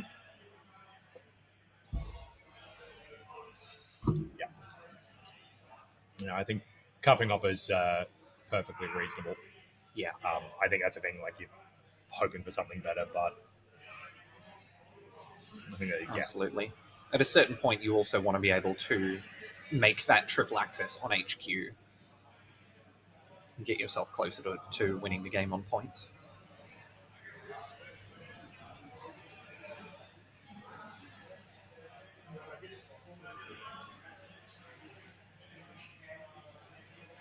Alrighty, so again, Soham playing the planogram for cards, forcing himself to make more decisions. Both cards and credits, I believe, as the runner is tagged. The Simulation reset. That's a splash. Yeah. Well, it certainly gets you closer towards the end of the lines if that's what we're looking for. Indeed.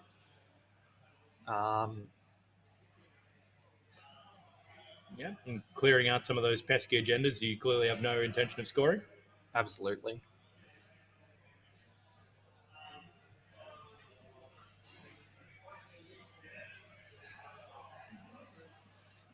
All right, so what do we got? So we had 5 from hand? I'm not quite sure, but it was quite a few from hand. Mm-hmm. Several being shuffled back into R&D. We'll see when Soham begins drawing cards.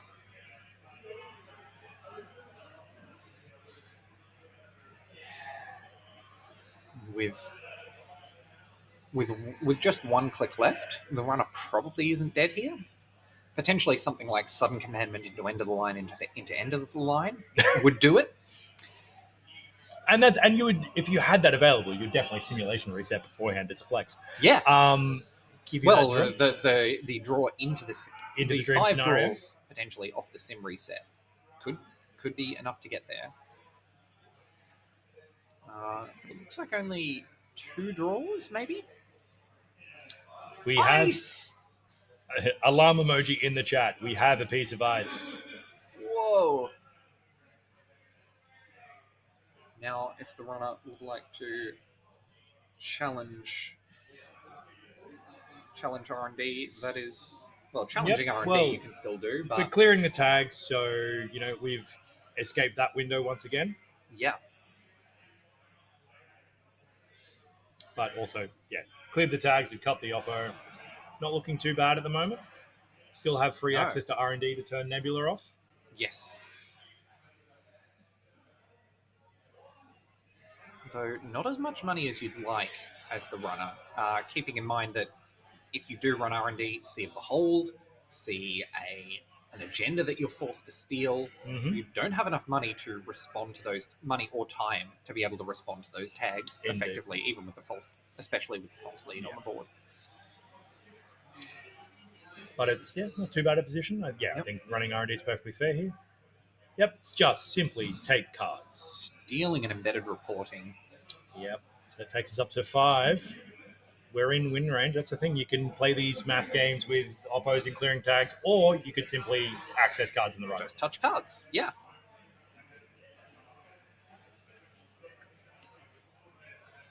But again, that is turning Oppo research on if that is a card the Corp has access to at the moment. And sudden commandment. We shall see.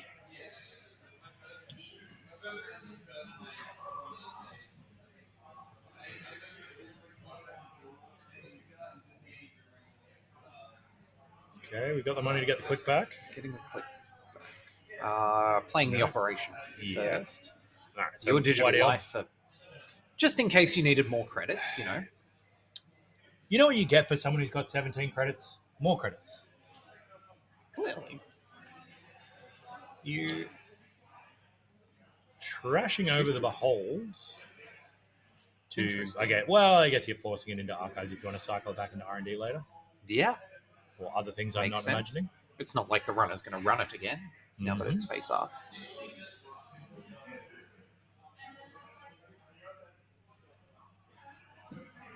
Okay. So we've got a new face down. I mean, it could also just be another behold. It could well. It's a constant thing of just like, all right, you're against all Nebula instincts. What are we doing here?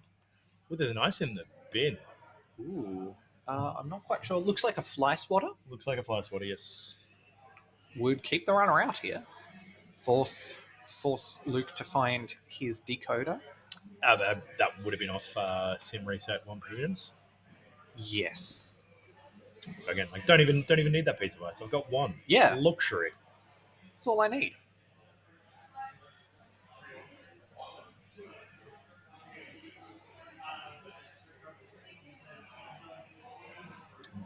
Credit.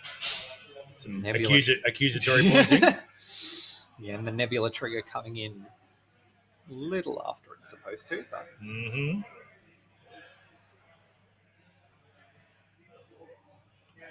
Okay, so thinking here. Not a bad position on either end. At the end of the day, if Soham can't land the kill, we're looking at, 6 minutes and 1 point on the board? That's not really enough time to catch up in points. The question is, can Luke avoid the kill until then? Well, I mean, realistically, if he plays Disciplined Netrunner, he can either fish for that 2 points or not even have to. Yeah. Flipping Nebula back. And, that's the next big thing. That'll do it. That's the game. Just access the agendas. All right, so here's how to play Netrunner we've learned today. Yep. Access the agendas. Yep. Don't die. Yep. I don't know why people think this is a tough game. Have money. You need to remember. Today is brought to you by today's sponsor, Money. Money. Cards. Jury's still out on cards. Cards. Mixed reviews on cards. Yeah. But money and agendas. Yeah, so it was a very, very rough start for Luke there for a little bit. Yeah. But I think knuckled down, made the right decisions, played well. Yeah. And just simply committed no mistakes from there. And then it exactly. turns out things are on R&D. Yeah. All right.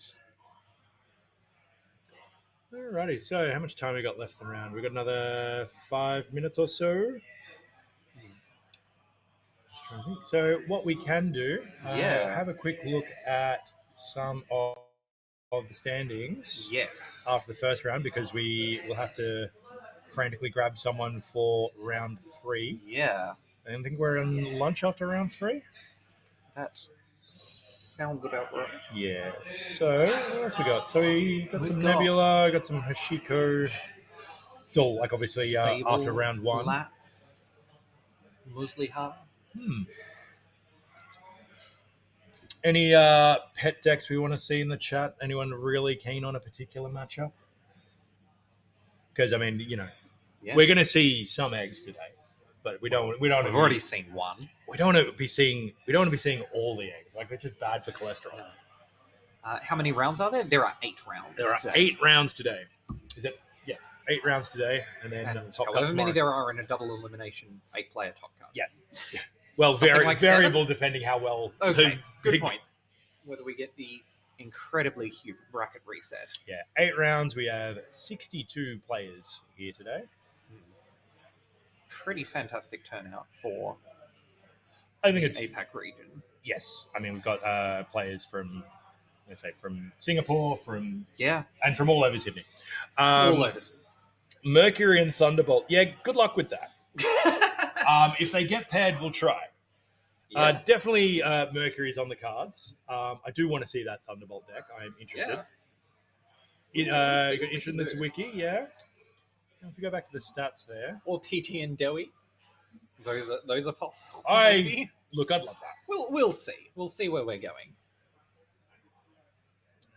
Oh, we got a single poetry in there too. Oh, that must have been the unknown identity. Good catch. All right, there's some thoughts on Thunderbolt. Thunderbolt? Let's have a quick peek back at the standings. Yeah. And 3 minutes left in the game. I'm just hearing. Who was playing Thunderbolt? Oh, I should not be. Yeah, I should not be doing that with that tab. Maybe. Yeah. Just look for purple. There's not much purple, I don't think. Precision design, poetry in. That's All Space Ice. Space Ice. Wow. Miramorph. Thule. And not see Thule. Randall. Thunderbolt. Ooh. Do you know of a Randall? I am aware of a Randall. You're aware of it. Sorry, a Netrunner Randall, not like a person Randall in your life. Well, I'm aware of one Netrunner Randall and one non-Netrunner Randall, I think. Such a cyberpunk name, Randall. Yeah. For sure. Thule, Precision. A lot of... I missed the poetry as we're scrolling down. Yeah. But, yeah. Oh, but it means Jaden wasn't the Mercury player. Ooh, yeah, it's another ID to look out for. Yeah.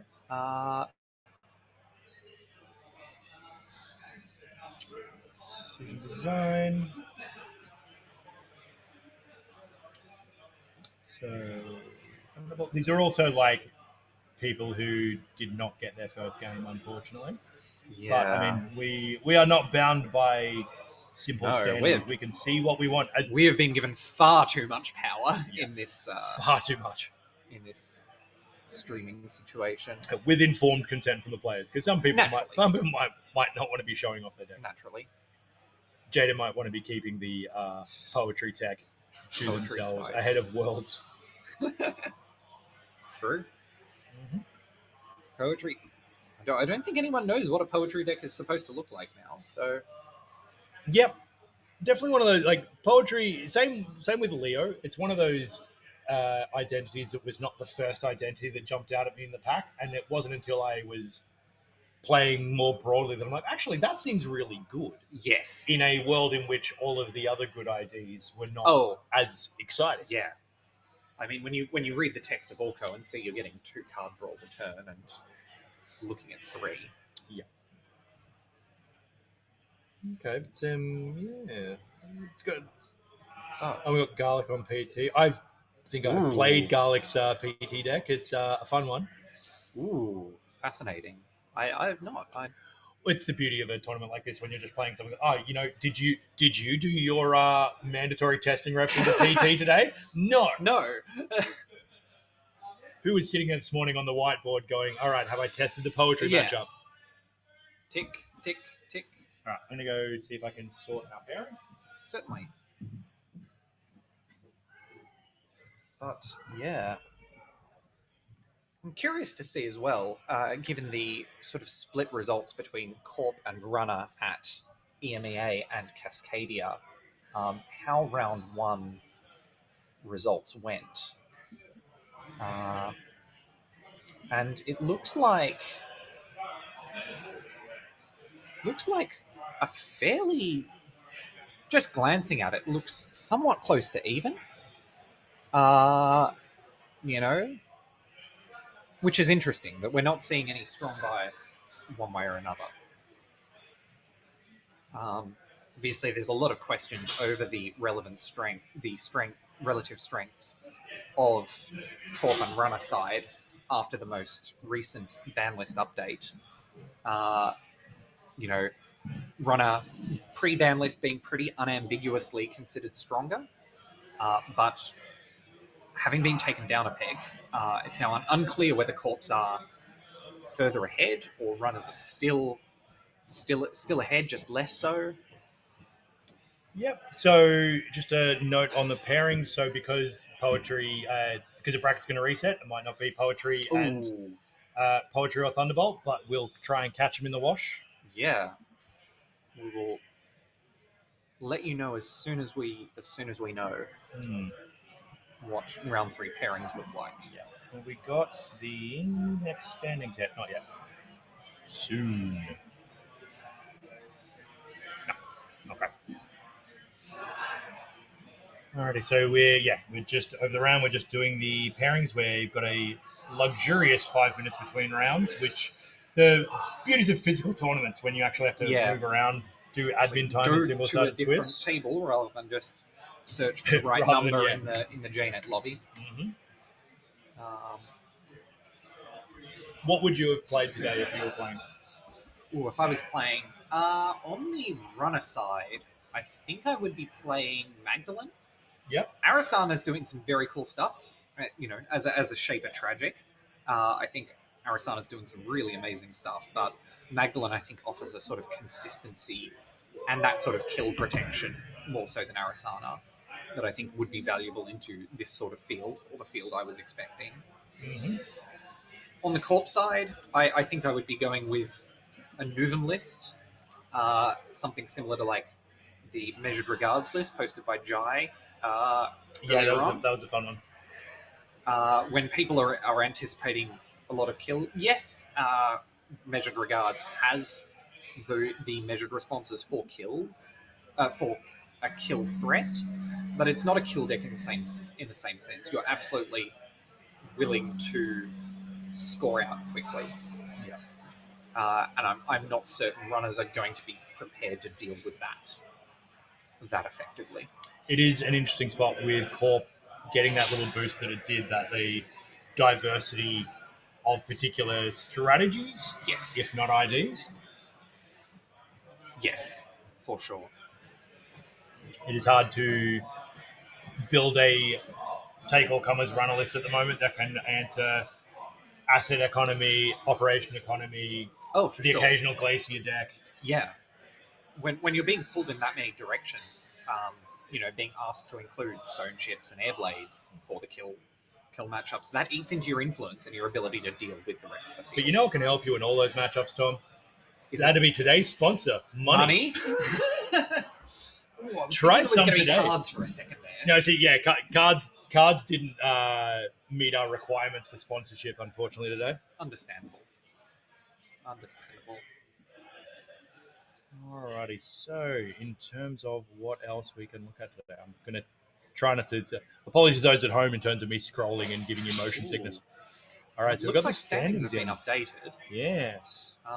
Starting to see, again, as you'd expect, about a quarter of our field likely on 6 points, on 2-0. Look, if there's one thing, and as I said, for your mass background, there's one thing that's really great, is to make big, wild predictions on extremely limited data. Yep. So 2 games in, right, let's see. 2 games in. I mean, I think we can see our most likely top cut on screen right now, right? Yep, absolutely. We got Jai with the powerful buy energy. Yeah. Yep, Luke got his win here. Miles on Alco. Gone back to Arisana. Ooh. Arjob, Fenris. Yes. Damn. Adelaide, and Southwest Sydney champion Arjob right here. Alrighty, so let's Alright. have a. Do we have round 3 pairings? Let's see if we can just go pairing. See if we can. There we go. Can't get it. We don't have it with actual ID. Yeah. But it was passed on to Craw. They'll. We'll see where we go. We will see. No matter which IDs we end up seeing, I'm sure the game will be thrilling. Cool. I'll go. So it is. So who's on comms? It is myself, Inactivist. It is me, Abstracted. Together, we are Abstractivist. The most powerful comms duo in. Sorry. In APAC. Who do we want? Oh, sorry. Okay, because I don't have IDs. I would say I said it was either Jaden's running. Any other strong IDs? Is Randall on court? Do we know? We're not sure. I think they were playing Corp last round. Okay. We're not sure because it's round 3. Sorry. Let me just check. Sure.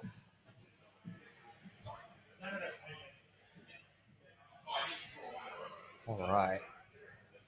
It's many different options. We're just currently discussing which table we're going to try and take a look at for our next round.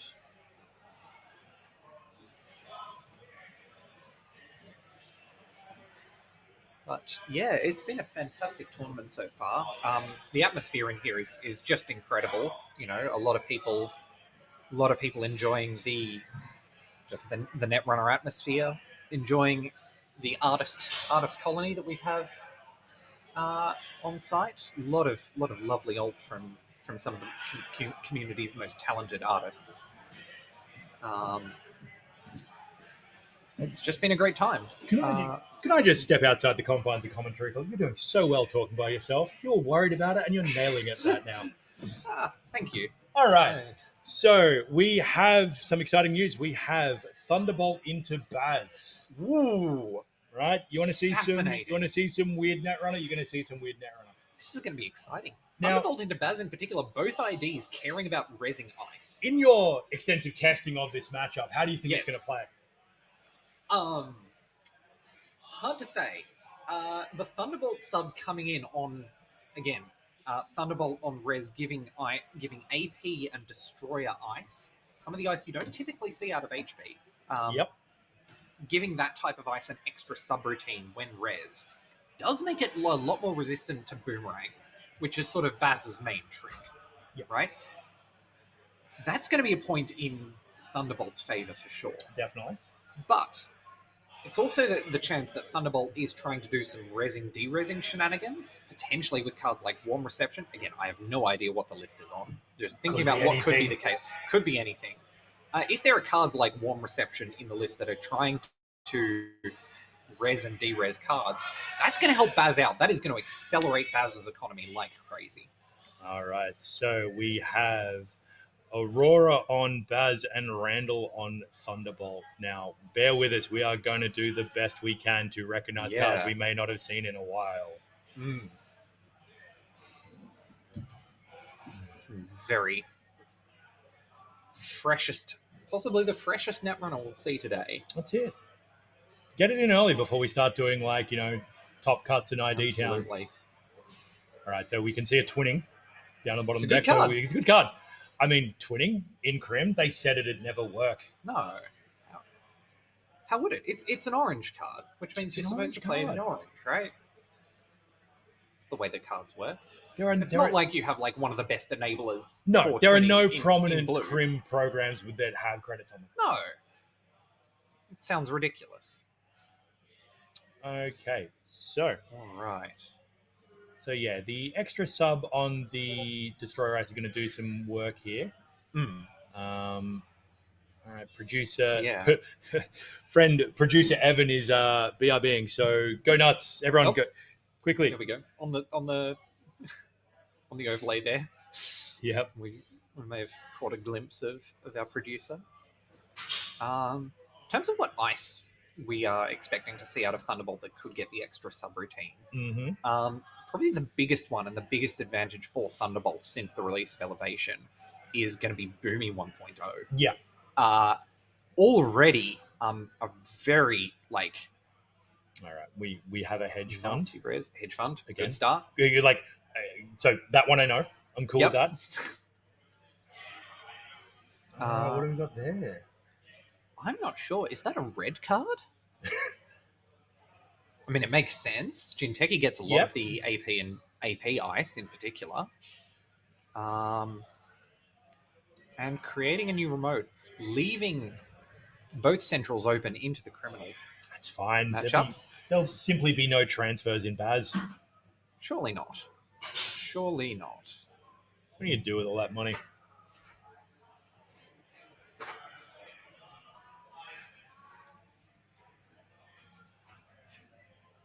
Tyrion ganked from the chat. Ooh, that's that would be fun. That for at least half of the table. Tyr, yeah. All Tyr right. is a destroyer. Just got word that producer Evan is back. Everyone behave. All the things we did, we never did. Yeah. We wouldn't ever do anything while the producer's away. No. Never. It's like the referee in wrestling, right? We can do all the things. All right, and so ablative barrier ends the run. Ends the run. Not getting that value, yeah. but definitely stops a run. Well, actually, are we going to see some bazzing? We are going to see some bazzing for value. Just a nuka. A value baz. Baz. You no, that doesn't work. Never mind. Forget I said anything. Baz view. Yeah. Baz view.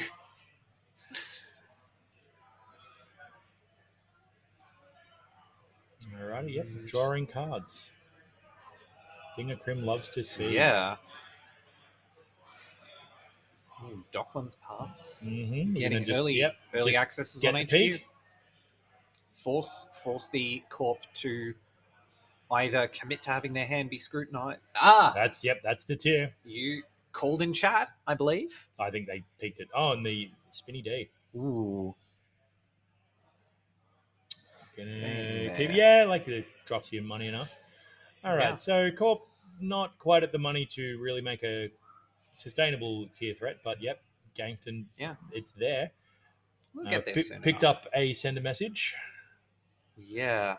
And another spin doctor. Again, even though send a message, well, I suppose send a message is okay if you've got tier in the deck. That lets you res tier. That's it. That's all you need. But it's again HB not having a sustainable, a good 5/3 in faction for these sorts of red decks means you are generally playing something like send a message to make that agenda density make sense. All right. Continuing to protect that remote server. Like, we definitely saw some draws there, but I mean, the tier's probably a good reason there, or certainly from Aurora's perspective, she's got to respect that it might well be a tier. Yep, that is 10 credits that the Corp has.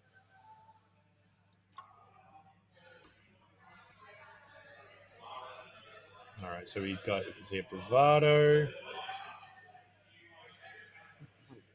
Would be a lot of bravado to run into a lot of pinholes. Server, seeing the tier there. Love to see the pinholes when you've got the Chesva, but not before.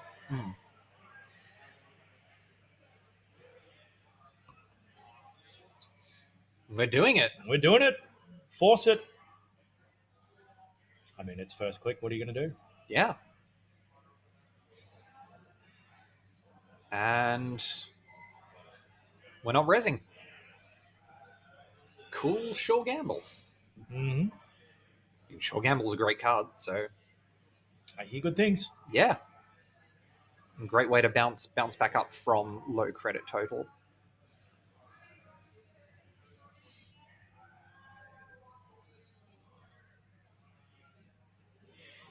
Okay, so still nothing on HQ. So it's a Chesva coming up.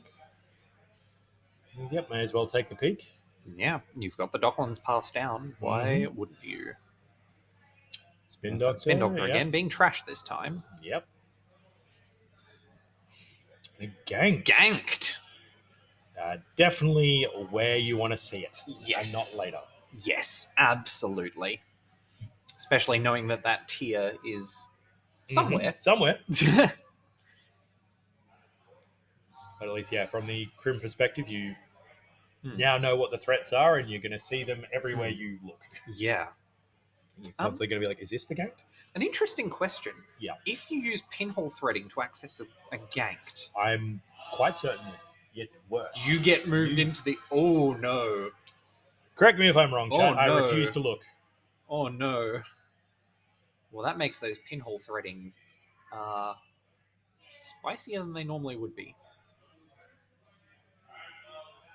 All right, so we've drawn another ablative, an agenda in the server.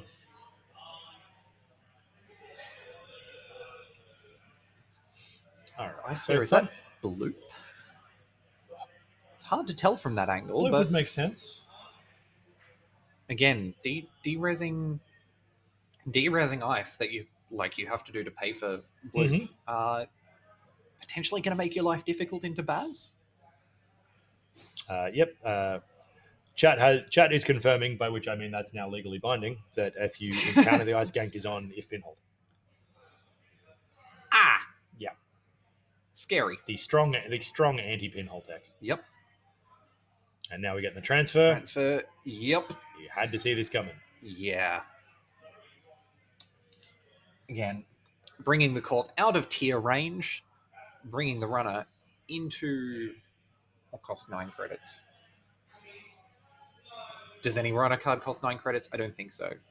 Half of a Lobosomum and half of an Orca. This is my problem. My brain is so ruined by old cards. I'm just like, like modeling? Like, they can't be modeling. Like toolbox? like Femme Fatale. There we go. In Femme Fatale range. That's an answer to tier.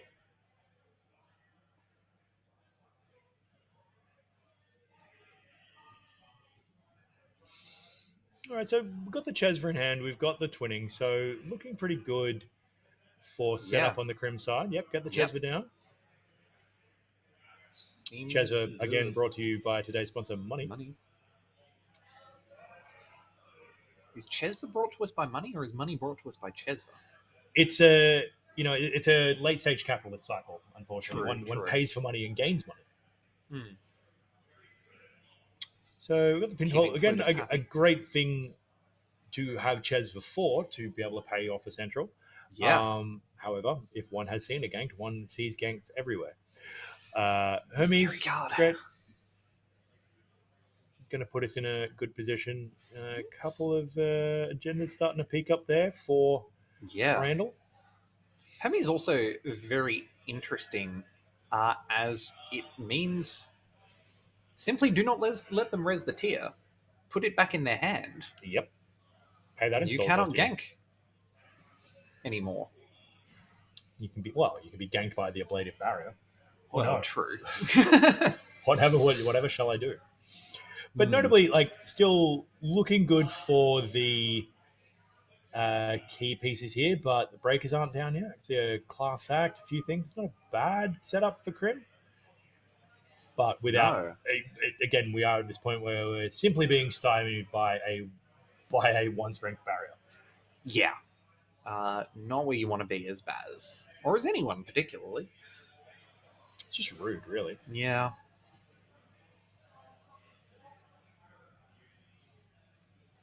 Hedge fund recovering that money lost by the transfer of wealth. Yeah, okay. You've protecting HQ. Mm-hmm. And protecting R&D. All right, we have ice. We are playing real sensible Netrunner. Sensible disciplined Netrunner.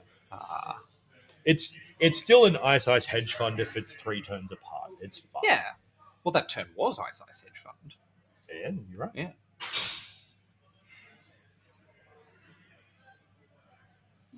So, yep, We'll some decisions just- being made here. Can't get the cheap access. There's not a lot of No. Baz triggers going on, or Hmm. available Baz tools. Yeah. Is that...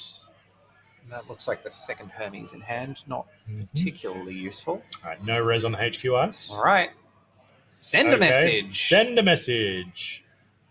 Ooh. All right. Okay, Yes, yeah. So so- order of operations in terms of Yes. Hermes versus send, and that's the thing. Was that the tier? Let's see.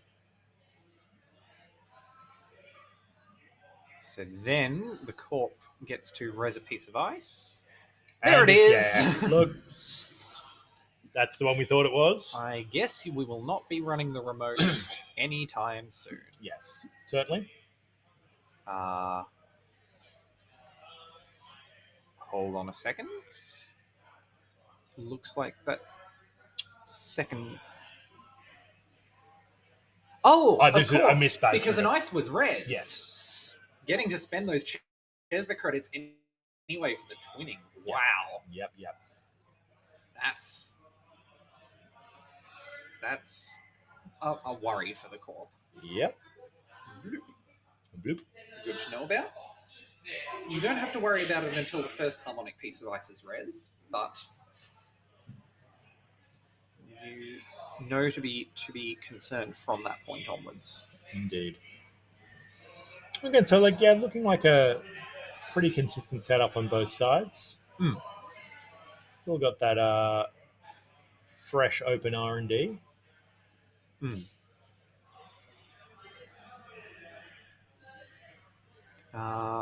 Yeah. The downside of getting the twinning down is that you are going to have to clear the tag now, most likely. Indeed. Which is... Having things you don't want to get trashed. Okay, so Ooh. bit of money going out of the way. Yeah, definitely good to get rid of that in a deck that is playing high-cost ice.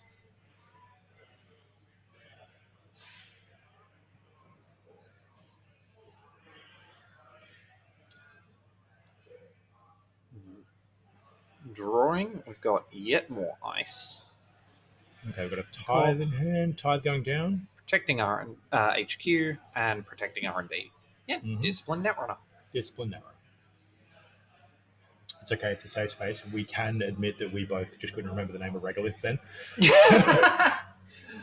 The thing but the cards, the money on it. The money. Yeah.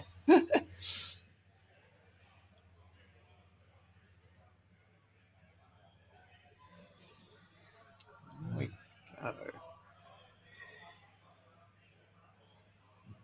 All right, so Again. so many places to be, so much Yeah. ice. All right, so we're going to HQ, got the tithe. Comes down to 2 strength, 3 subroutines for That's just it. 1 credit. Oof. Slightly annoying, but just way worse in Thunderbolt. Yeah. I always find identities like that just throw off your mental math enough to go like, oh, I'm not worried about that card. Actually, I am now. Yeah. Tithe is brutal out of Thunderbolt. And getting to use the Chesva money, put down a class act. So many cards.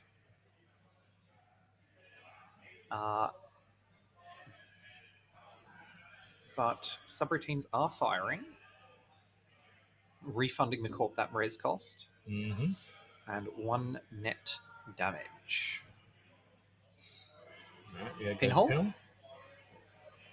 Even though it's one of the cards you're normally saddest to see go, as we've discussed, the ganked situation makes this more of a risk into this specific list. I feel like we had a glimpse of Randall's card in the remote there, and it was an agenda, unless I'm mistaken. So it's been sitting there for quite a while now. Yeah. Possibly we'll see it start to be scored out soon. It's pretty safe behind the tier. Pretty good. Not to mention that the runner would still have to find a Fractor or Boomerang to get past the ablative barrier.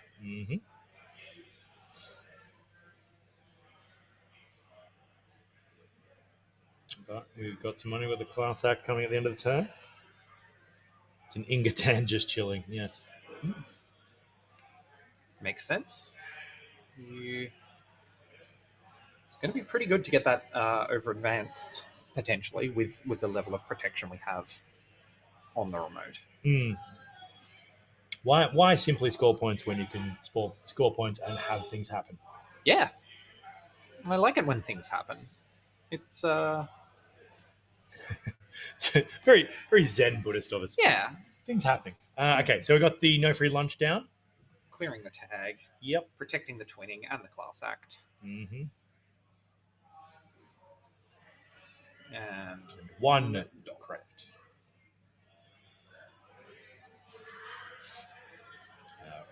Randall having the playing against Baz experience. Like, hang on, when did that card get down? How's that there now? It all comes down for clicklessly. It's simply unfair.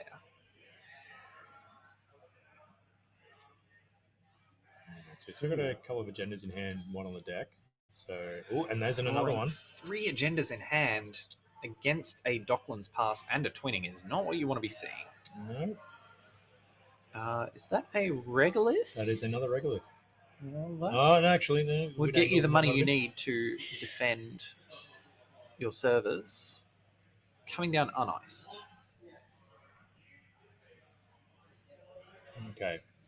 Cost them a little click to check it. They do only have 1 credit, so it's not a high value proposition to go checking every uniced remote.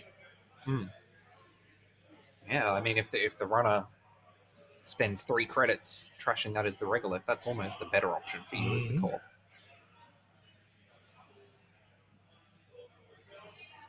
Okay. A lot going on for the runner here.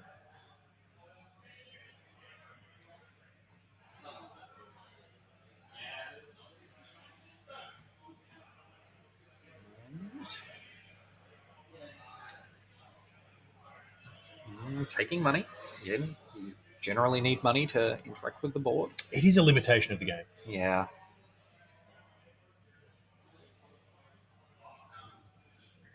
So they... Clean getaway on archives. Take those 3 credits. Get yourself back up into hedge fund range. Which also happens to be in there. There we go. Yep, there it is. 1 to 10 credits. Pretty... 1 to 10 credits? Yeah, pretty decent turn. Who's comsing? It is myself, inactivist, and... me, abstracted. Together, we are abstractivist. Yeah.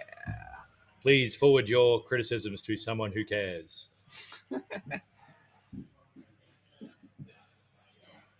Oh, there we go. Look, we have technology. Whoa.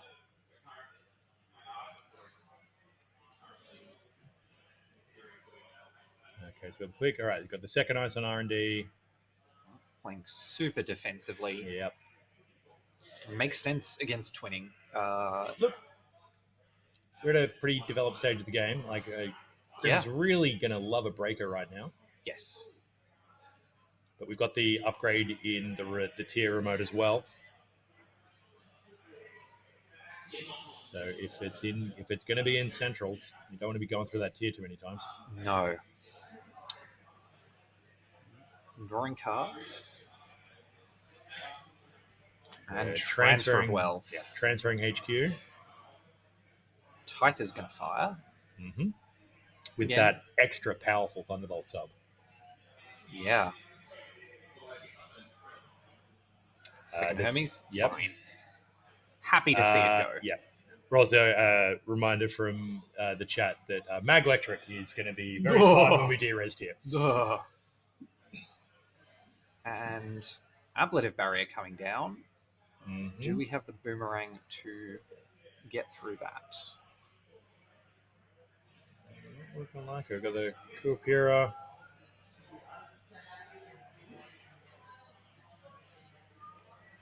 What are our thoughts here? So the Kupira, we've got a Paladin. And on threat 3, we are installing a card from archives. Getting full value off of that. At last. Ablative Barrier. Yeah, so we're just getting the value baz. Yeah, for Paladin. Again, using that extra value baz, getting to use that Ches for money for it as well. Disgusting.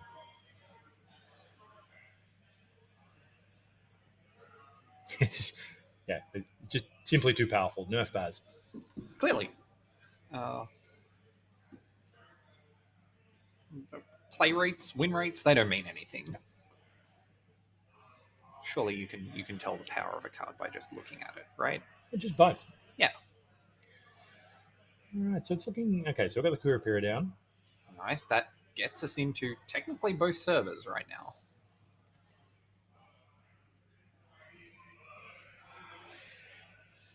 And a normal run on HQ. Yen. Card and a credit.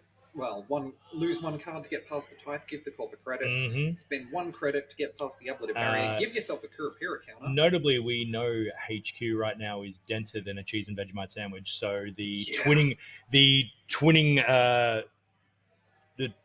Docklands play, not ideal.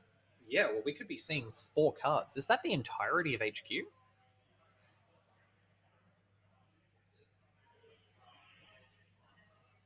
All right, we're doing it. We're going through. Yep. And... Oh, yep. Spending the Ches for money. Mm-hmm.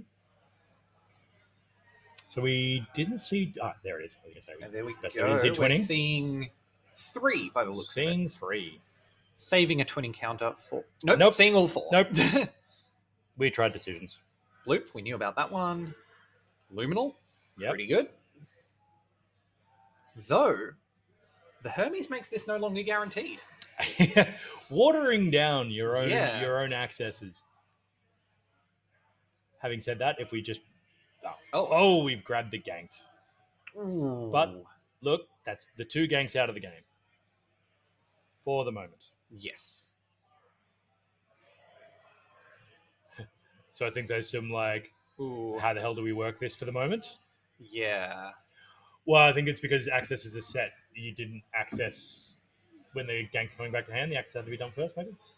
You didn't access when... I'm not even going to try. I think maybe HQ could have been shuffled. Oh, between the ganks. Yeah, no, that's a fair point. But we're going to be ganked into a Tithe. We're fine with that. Yeah.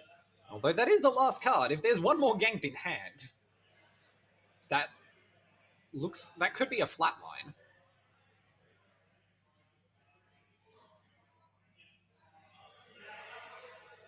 Alrighty. This is where there's a lot of pointing, there's a lot of shuffling, things be happening.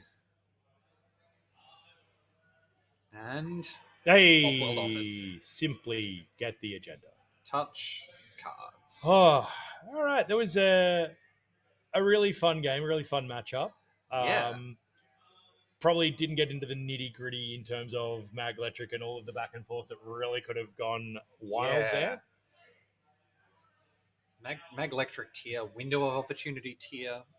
Yeah. All glorious moments that could have been, but were not to be in this case. But yeah, shout out. The people wanted Thunderbolt and we got Thunderbolt and we got Baz for free. So good. Mm-hmm. How could it? Yeah, there was a comment from Game of Droids that Tithe Flatline was on the table there. Yeah, it's truly remarkable. So some really interesting interactions you get with some of these cards that aren't seen as much. Yeah, I'd say the mental math where you're just like, oh, I have to worry about extra subroutines and extra tricks. Absolutely. The kind of game you walk away from, like, maybe I will go make a Baz deck, and then you'll you'll realize why. It's perfectly good. Baz is fun. It's a perfectly good deck in a scenario in which other decks. Hey, it worked there. It did work. Who can complain? It did work here. Comment from the chat, like what this tells me is you play size and tan and ganked in HB. Look. Normally, I would say follow your heart. In this case, at least give your brain a a seat at the conversation, you know? Yeah. Consult with the board. Yeah. Alrighty. So we have about 13 minutes left in the round. Again, one of the crippling limitations of physical things, we can't just go, let's jump into another game. No. Just go. It would be a bit unfair to tell Go- players to shift their entire board state over to this one. I reckon, like, hey, next tournament, you just get Yeah. like a handy cam. And just like, all right, now we cut to the live reporter on the floor. Hey, what are you guys doing over here? Yeah. I'm sure that will not throw anyone off. Hmm. I'm just checking so we got 50 minutes. I'm just checking if we're at lunch this round or next. Producer Evan, you want to save me looking for that one? I want to see if that actually works. Where are we? Announcements. It is after round 4. It's fine, Evan. I got it without you. Right.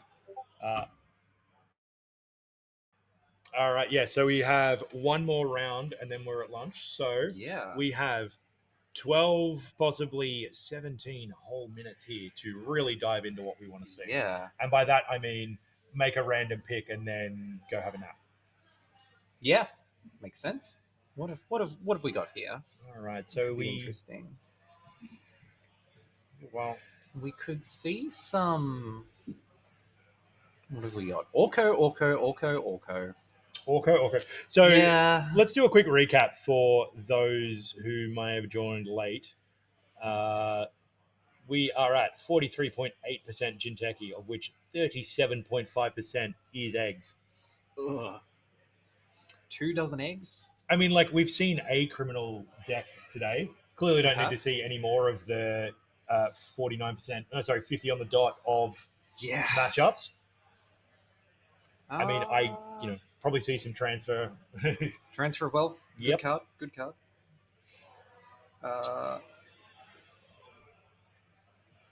It's an interesting matchup. I definitely a lot of Wayland diehards going on here. I have a sneaking suspicion it might be Blinded Your God on the Bangoon and the Dewey. And I can only advocate against that kind of self-harm. But I, again, allow your brain a seat at the table. Yeah. But it's going to be a good one if we get to see it. Yeah, for sure. We could also consider seeing, is there Ob? Because I know Ob is doing some very interesting things right now. Again, for those joining us later, I think we would have seen a lot more Op representation if the Op players were not running the tournament. Yep.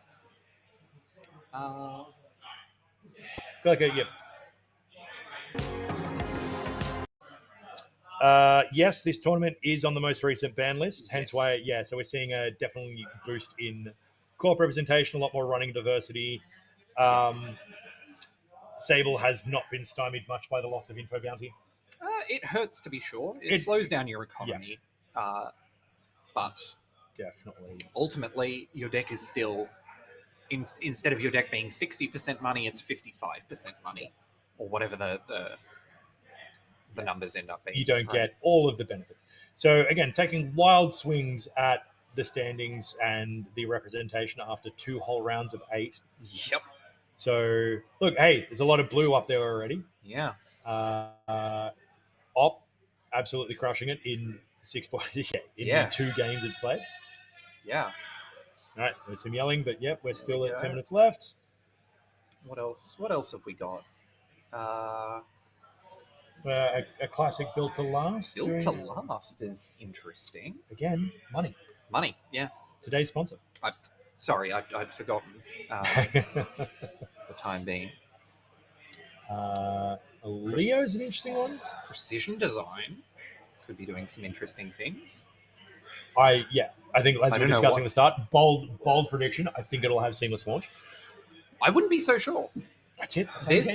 Really? Yeah, there have been some high-performing decks at EMEA that are precision designed without seamless launch. This is what I get for not being tuned in. No, but seamless is still excellent, right? Yep. So Yeah. Robert Alco, let's. So, any thoughts from the chat on what we want to see for our last round before lunch, before we start getting into probably the top of tables and things going back and forth? The serious part of the day. Have Fun lost their second game, unfortunately. Ooh. Yeah. So results still coming Just in. just over a that few results at the moment. So we go back to again. Apologies for the motion sickness as I jump around between tabs. Got some Nuzem, got some Hashiko. I think we saw Asa have that really interesting matchup in the first round. Like, it's definitely still got teeth. Throwing cards in the bin always works. Very, very strong. All right. Interesting to see how Asa will go potentially into decks that are less all in on the kill plan. Yeah. As that Orko back in round one. Yep, no, for sure.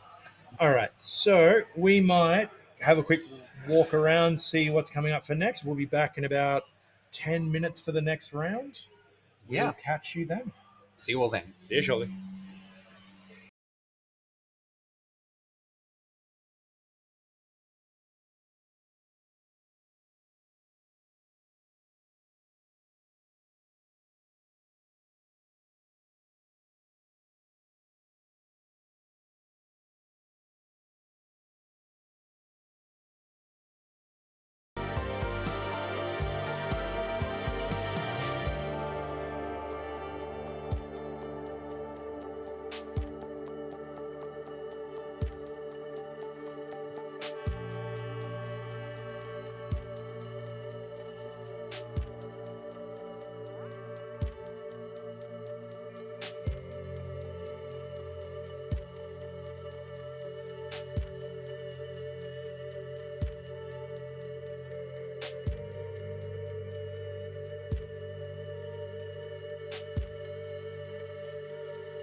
Alrighty, I'm pretty sure we're back. I'm going to presume we are. We're just heading into round 4 before lunch. We have an interesting one for you. We've got Jaden on poetry, so we're going to see some. Again, I feel we're challenging ourselves as commentators. Like, if you just pick some decks you might not be familiar with and figure it out. We'll see. I'm not sure what Kari was on. I believe it's Sable. Okay. So, bit classic. Yeah. We've got to give ourselves at least something of a break. Yeah. In terms of figuring this stuff out. Mm-hmm. For sure. So that looks like it's underway right now. Okay, yep, we're in and amongst it. So Jaden, seasoned Adelaide player. Kari, one of our newest Sydney players. Yeah. So, be an interesting one because Kari's probably expecting as much out of poetry as we are in terms of like, what is it? What can we do? Who knows? Evan, if you have a moment, for the people at home who aren't me that might not remember what poetry does. I mean, I remember, just the other people. I think poetry puts a lot of cards on the table and then stuff happens. Yeah. Look, there's a lot of things. So we got a wage workers down already? Yeah. Good card. Good card does it. There we go. Technology. Yeah. So, top 3 cards, 1 non-agenda card. Yeah. Installs on scores or steals, which is pretty big. And the wage workers coming down and giving us a 4-click turn 1. Yep. Powerful Netrunner here. Obviously, wage workers, a great thing to get down early because of its self-protecting. That 4 trash cost is so much for a runner to want to pay in the early game. Yeah, particularly this early. Yeah. We have a definition from the chat that poetry gives +2 turns to the corp and install power, and that sounds massive. That's not how I would approach it. Yeah, well, sort of. Sort of, kind of. There's certainly value to the installs coming at like weird times. Yep. And besides, as we've seen with Baz, installing at weird times is good. Yep. And as we discussed earlier today, cards, mixed reviews. Yeah. Sometimes good, sometimes bad. Yeah. Carpe Diem giving us, I believe that's 3 credits clicklessly. Yep. Definitely going to take pretty good card. We got a Chesva down. We got the criminal staples already. Yeah, absolutely. And a clean getaway. Are we going to see the?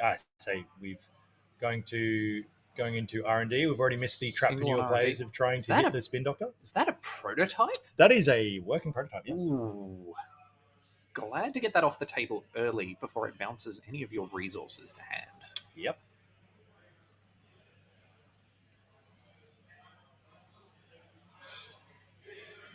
Alrighty, so still got R&D open, still got everything.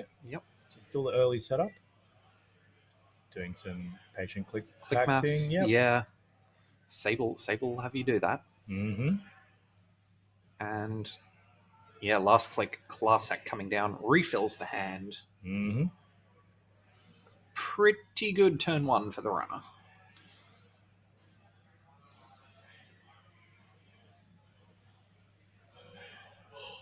Already made a draw already, so we're going to get the filter. Yeah. A lot of good cards there. I saw a pinhole, which is going to be great with the Chesva. Yeah, absolutely. Again, that solves your wage workers problem we were talking about. Mm-hmm.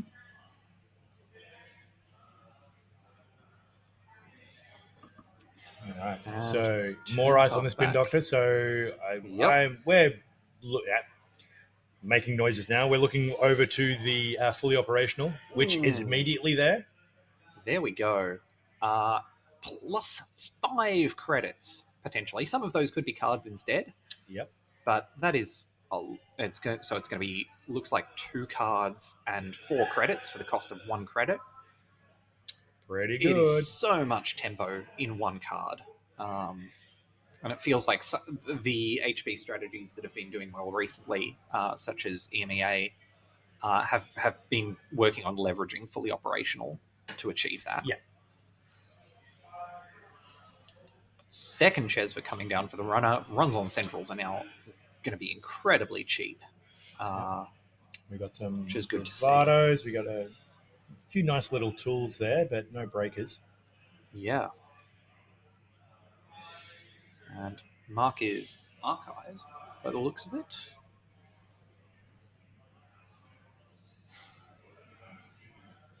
Nuke coming in. That'll help you find your breakers.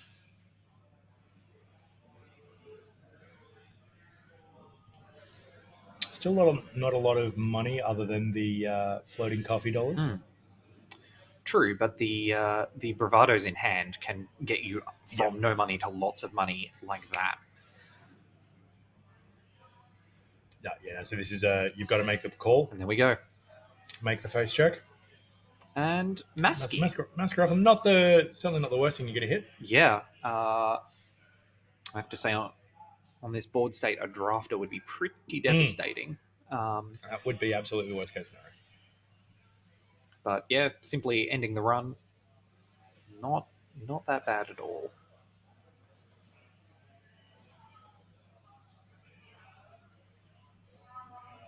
And then question in the chat if this is going to be the measured response poetry, of which there's a measured response poetry. Yeah.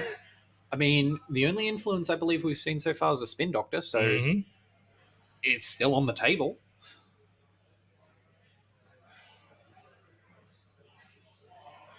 Okay, so it's still a pretty steady build-up. Not in a position to challenge too much at the moment, unfortunately. No. So that wage workers is just kind of getting the value. Yeah.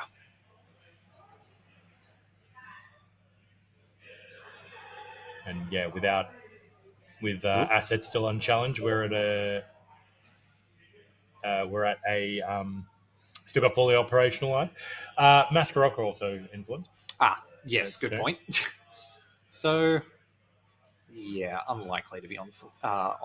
You never know. Measured It's a fun response little at this splash. point, but possibly one. Wally G pointing out that so there's people saying Yep. Masky. Well, no, there's a delay in chat, so I want to be clear that we said it before they said it. I swear. We remember things. True. We know things. Okay, so another face check on the bravado. Yeah, makes sense. Got to force that money to be spent. Again, glad to see that res now for sure.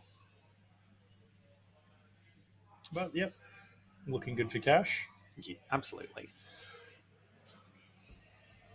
It's an interesting one because you had such an explosive start here, and you're in criminal. Like you've got enough tricks to get through single ice servers, but without being able to get them early. But we've had a lot of card draw to get us to that point. Like yeah, definitely. Especially with these 4 looks, will probably get us. There's a fair chance this gets us into at least one server. Yeah. And we've got HQ and R&D as known quantities if you pick up a mutual favor or something. Yeah. Again, Maskarovka usually a really taxing piece of ice to get through multiple times. But even with Kurapira, with both Chesva down on the board already, that pays for it.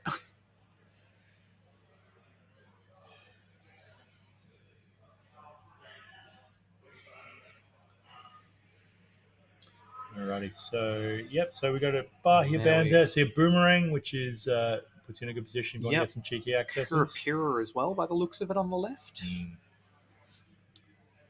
Kari might have fallen the trap of drawing too many good cards. Yeah.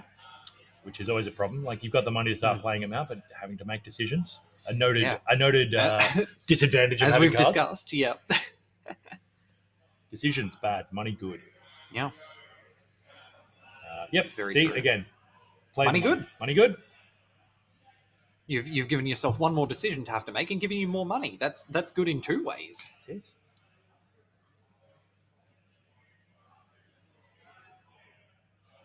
Alrighty, so what do we got now? And Penny Shayer. Yeah. Not Again. too bad a spot. Like not going to be a lot of free runs, but between that and your Chesva dollars. Yeah. Once it's going, it's going.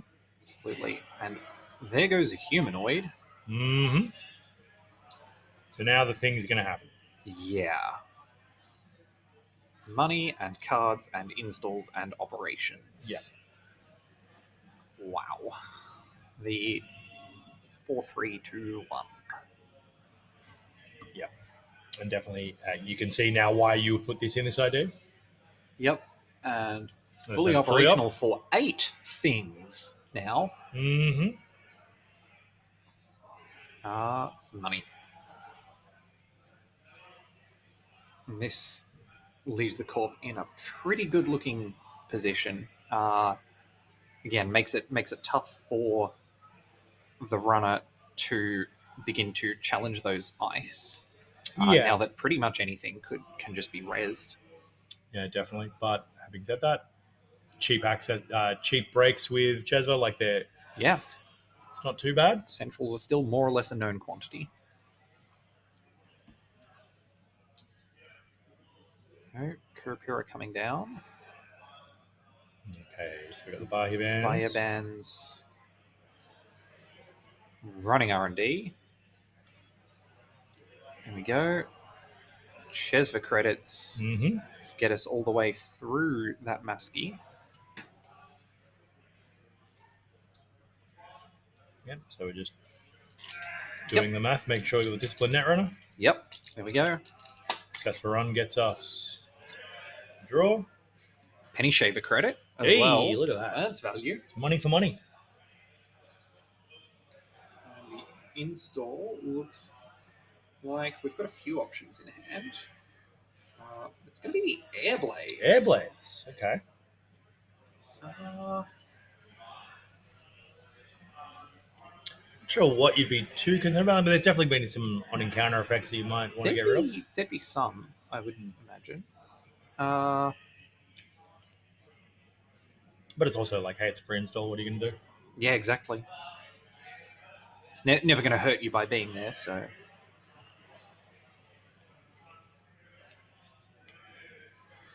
Okay, so we click 3.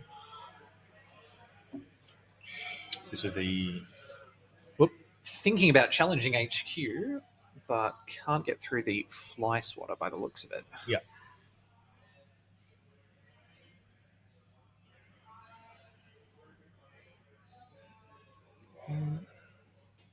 So instead, we're going to see Stone Ship. Again, you're probably not expecting a kill plan at this point, but no, but it's still... It replaces itself and draws a card. Like a little bit of draw, which is every bit you need in Crim. Yeah. It's just value. Maybe it's an Airblades counter. Who knows? I mean, yeah, nothing worse when you run out of your 2 Airblades counters against HB. Yeah.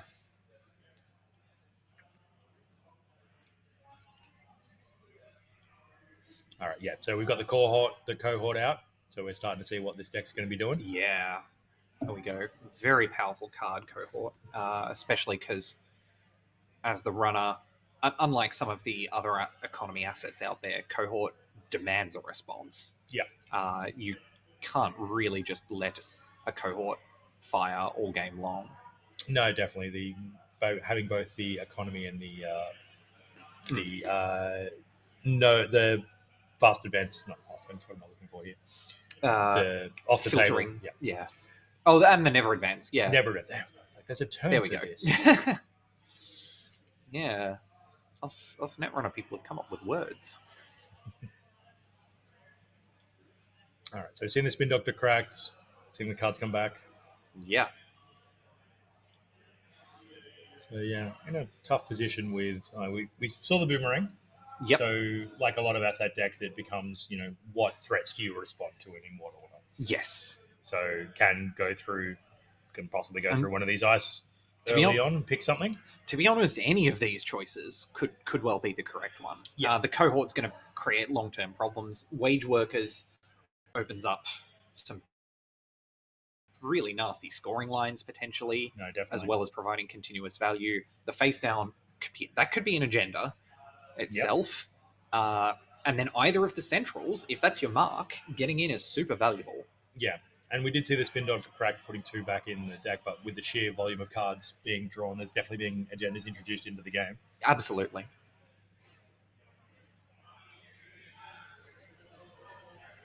Okay, so another Masquerade. Second Masquerovka. That's an 8-credit server now? Mm-hmm. That is expensive. Looks like there's some pointing. He might not have picked up his Kurapir account on the first time around. Nope. Well, there we go. We have one now. Mm-hmm. I suppose it's 8 credits and then it's 4 credits. Yeah. Sort of on alternating turns with the Kurapira's bypass ability. And we're accessing. There we go. Off-world office stolen. Hey, 2 points on the board. There we go. And we're getting the Penny Shaver box. It's not looking too bad. Yeah, definitely where you Still- want to be as the runner. Definitely want the Corp to be keeping that in the econ situation they're in, Yep. but that board state continues to build exponentially. Yeah, that poetry ability is doing work.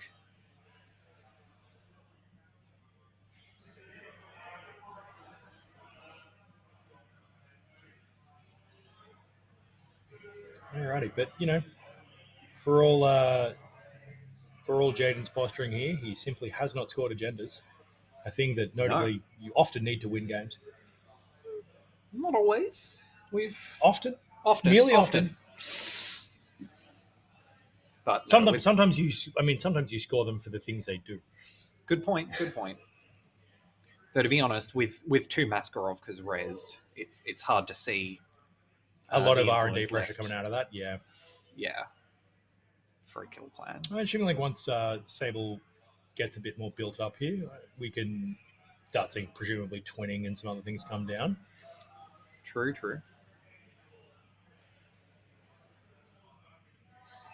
And we see Scatterfield. Such a taxing piece of ice. Absolutely. Weak to Boomerang, which is very relevant here. Absolutely. I think it's the right idea to challenge the cohort. But, Yes. There's enough. Yeah, there's enough going on there. And there's so many face downs. You really limits your ability to read what the corp's trying to do. Yeah. Yes.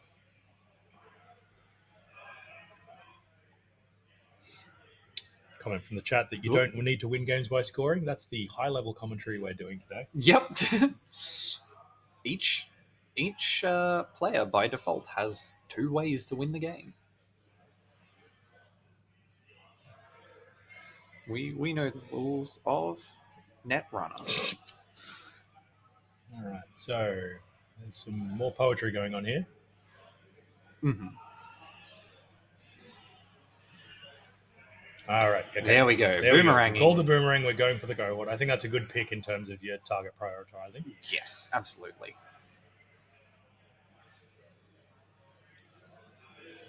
Get past. Yeah. Trash that cohort. You are spending all your money, which is rough, but getting that cohort off the table is probably worth it. Yeah. The amount of value that card can provide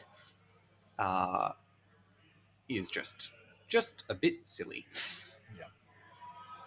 So what have we got over yonder? Looks like a Nico campaign. Yeah, okay. Nico campaign up in the top. Uniced, that should at least be easy to deal with for the runner if they're so inclined. Yeah. Well, without a pinhole in hand, it's difficult economically. I think would be inclined to just let them have it with the other threats on the table. Yes. So we've definitely got an agenda in the moment there. I saw Yeah. a quick flash. And with the wage workers on the table, we should be able to score that even at whether it's a 3-2 or a 4-2. Jaden's doing some thinking there. There we go. That is a Project Ingatan. Oh, A 3-2 that we were scoring as a 4-2. okay. Things are going to happen. And we're seeing Yeah. some draw. One of them is another cohort, unfortunately. Yep. And there we go.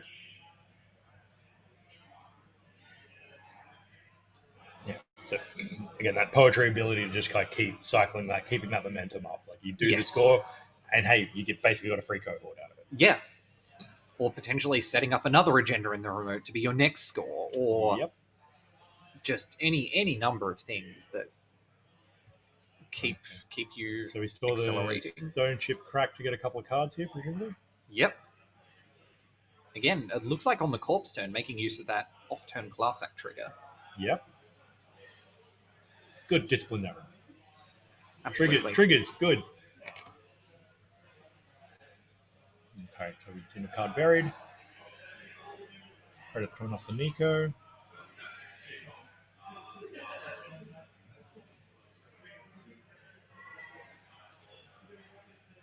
All right, so we're at 2 points either way. Still looking okay. Yeah, click 1, Penny Shaver, bouncing back up to 4 credits. One of the many reasons why the card is good. Yep, clean getaway. Great if you need to make runs and access things, as it turns out. Helps in these asset challenges. And this is one of the great strengths of Criminal, I've found, is just their sheer ability to get from nothing on board up to a really powerful board state in, 2 clicks? Yep. If it works, it works. It's still just like trying to, and this is how Jaden's playing, doing like keeping all those assets ready to kind of deny some of these cheap accesses. Yeah. And then full on. So. Yeah. Very strong card. Okay, so we're running R&D by the look of it. There's a late note. Well, there was some math happening. So we're running a Nico, like trashing it. Nico. Yep. Makes sense. Reasonable. 2 of your credits to take 6 off the corp. Yep. Sounds like a good trade to me. Pretty low on credits. So yes. Not a bad idea.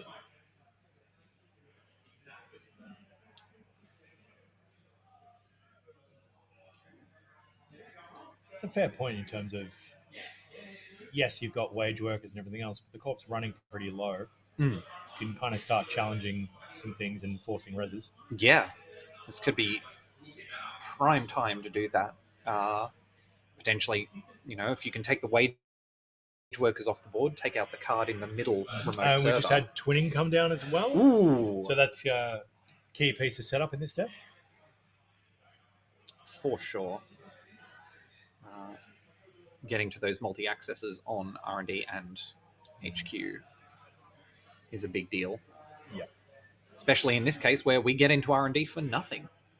Counting if we're spending chairs for credits. And the Kurapura bypass. Some math back and forth here. Looks like we're just seeing one card though. But it's a good one. Yep. Simply touch the right cards. It's what we've been saying all day, it seems like. Okay, so we've got 2 going into the remote, one of which I think quite possibly Jennifer want a glimpse there. And we've got the cohort coming up. So, and we don't have any face downs currently, so we're getting the cash. Yep. Pretty good. Yeah, and good discipline Netrunner, keeping archives flipped to stop that never advance play.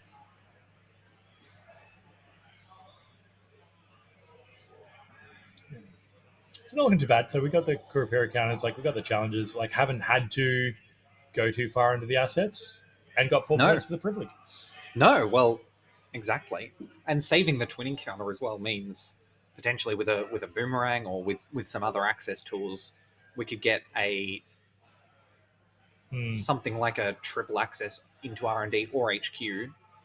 And at this point, a single sender message is the game for Kari. Yeah. Side note for those at home, producer Evan pointed out that Jaden did know what the top of that card was from R&D, from the poetry trigger, so could have spun it. Yeah, that's unfortunate. Yeah, it is unfortunately a very intense decision-heavy game, and sometimes you do that stuff. Yeah. When you've got, 6 cards installed in remote servers? Definitely. And 5 more cards to be thinking about in hand? Who has the time to remember all those cards? Exactly.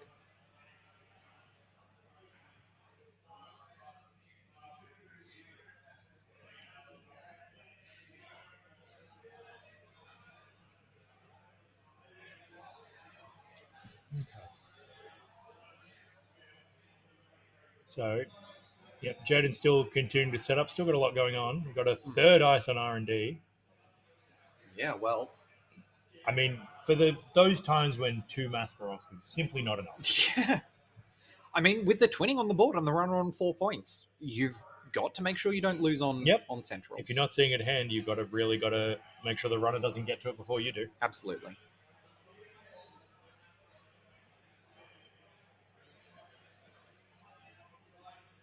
Okay, so more build-up, more going on. I don't think we've got any other assets off camera there. But we've got one asset just under the spin doctor at the top of the screen. Yeah, and I believe that's been there for a few turns at this point. Has it? Key to the poetry trigger we were just talking about. Yeah. But we've got another ice on archive, so really no cheap accesses for Sable at the moment, other than that one unraised asset. Yes. So we've got going on. So there's another spin doctor in hand from what I just glimpsed there. Getting money off the penny shaver. Seems good.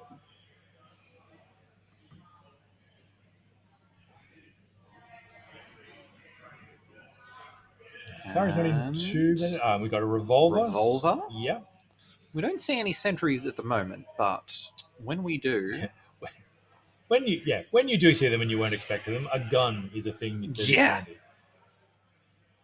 Well, revolver is probably... outside of a fully charged echelon, revolver is probably one of the best answers to drafter in the current meta. Yeah. It's the best answer if you're not expecting to answer too many questions. Yes. So it's not looking too bad for Kari here. Like, again, Jaden continues to escalate his board state. Yes. And still not looking at a lot of money to be able to trash all these things. Like, that wage worker's been there since turn 1, just doing the work. Yeah. All right, so we've just edged the cards up a little bit, so we can see a little more space. Mm-hmm. That does look like a scatter field on archives. Yep. Which again, so we've seen the run. So install card from HQ. Very gross. Just in case poetry needed more installs. Yeah. Is that a send a message down yonder? What's happened there? Looks like a send a message second card on. No, this was scored. There was some scored send a message. Yeah, right. That's where the scatterfield got the best one. Ooh. Oh no, sorry. What's in front of the Mascarovka there?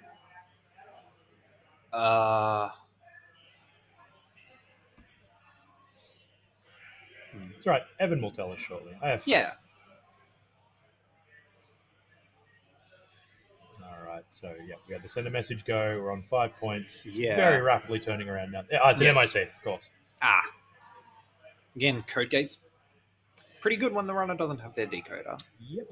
The thing I'm more worried about here as the runner is that you're expecting this deck to be on 2 3-pointers. One of them's just left the game. Yep.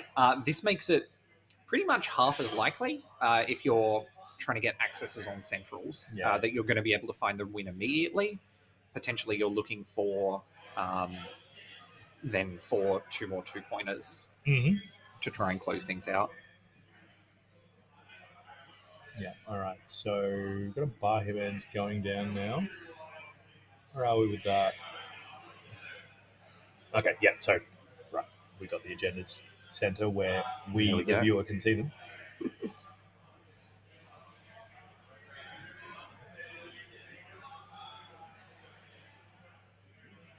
There's the decoder. There's the Unity.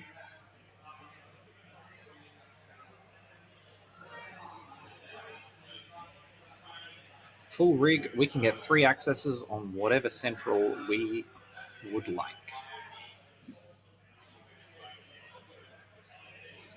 Yep. Again, assuming we have the money. Assuming we have the money. Which definitely don't at the moment, other than the coffee dollars. But there's a good chance we get into HQ. R&D, we're a few credits short.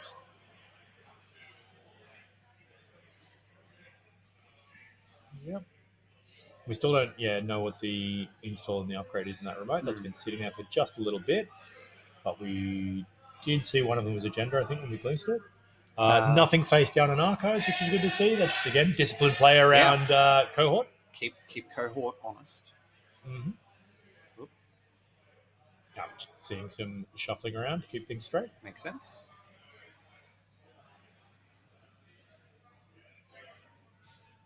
All right, so we've got the suite. We don't have a lot of money, but all we need on the runner side is to just touch that 3-pointer. Yeah.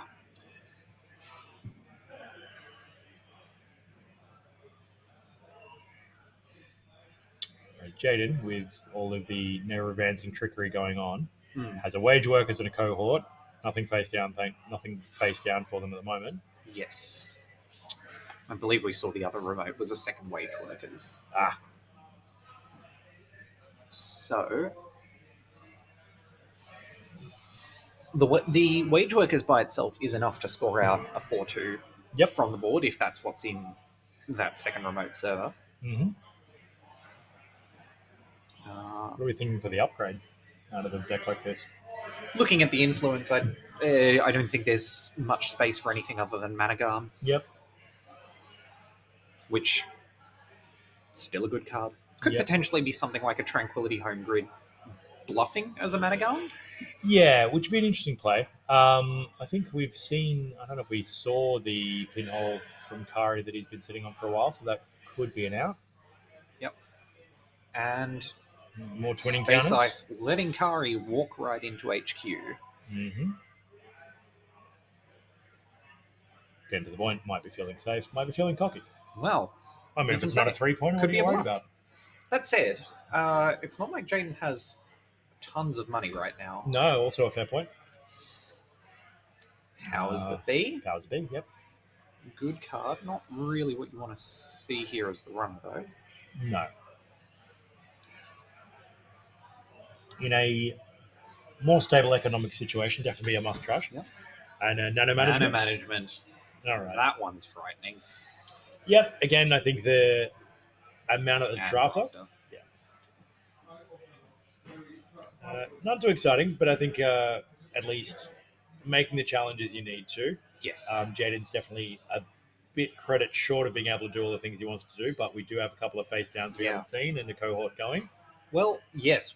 Still nothing face down in the archives? With just the cohort, that would put Space Ice on 7 credits at the start of his turn. Yeah. Which is enough to score a 3-2 from hand with the nano management. Yep. So I think, we're seeing the Spin Doctor cracked here just for the extra draw. Yep. Try and get the tools you need to close out. Yeah. Put some fully ops back in the deck.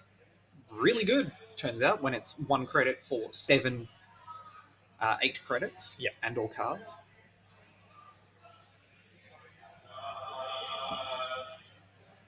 Alrighty. So you've got the money. What do we got coming up there? Some more ice, another MIC by the look of it. Spin Doctor.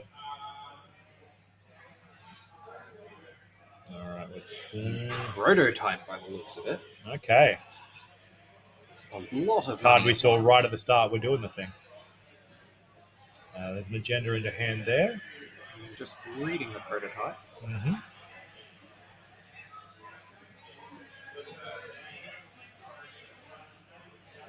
Again, if we could get a twinning bounce at this time from that working prototype's second ability. Yeah, that's going to really set back what Kari needs to close out. Absolutely. We haven't seen too many res-de-res tricks at the moment. Presuming a Managarm upgrade in there or something else that's going to has that option. We've got another unresed assay. Yeah. That would get us to 3 counters, potentially.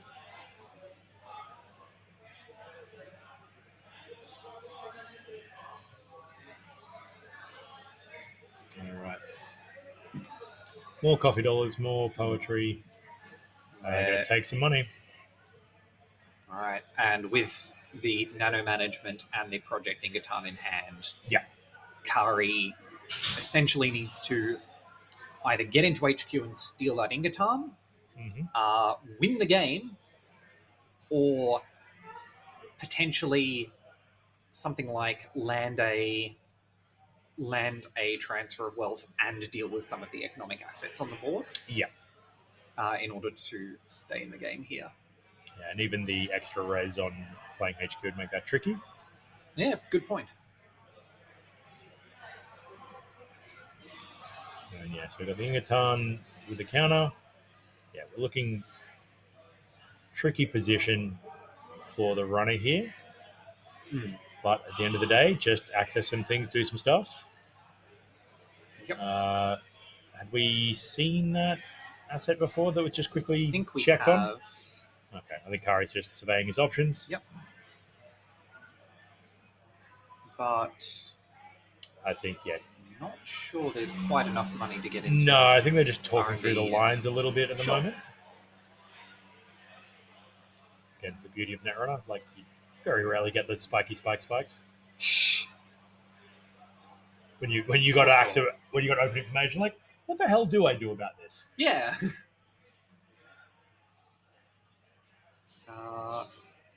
Oh, is that some money off screen? Because we've just played a shore gamble. So maybe we've got more money than we thought, and an R&D access is possible here. Yeah.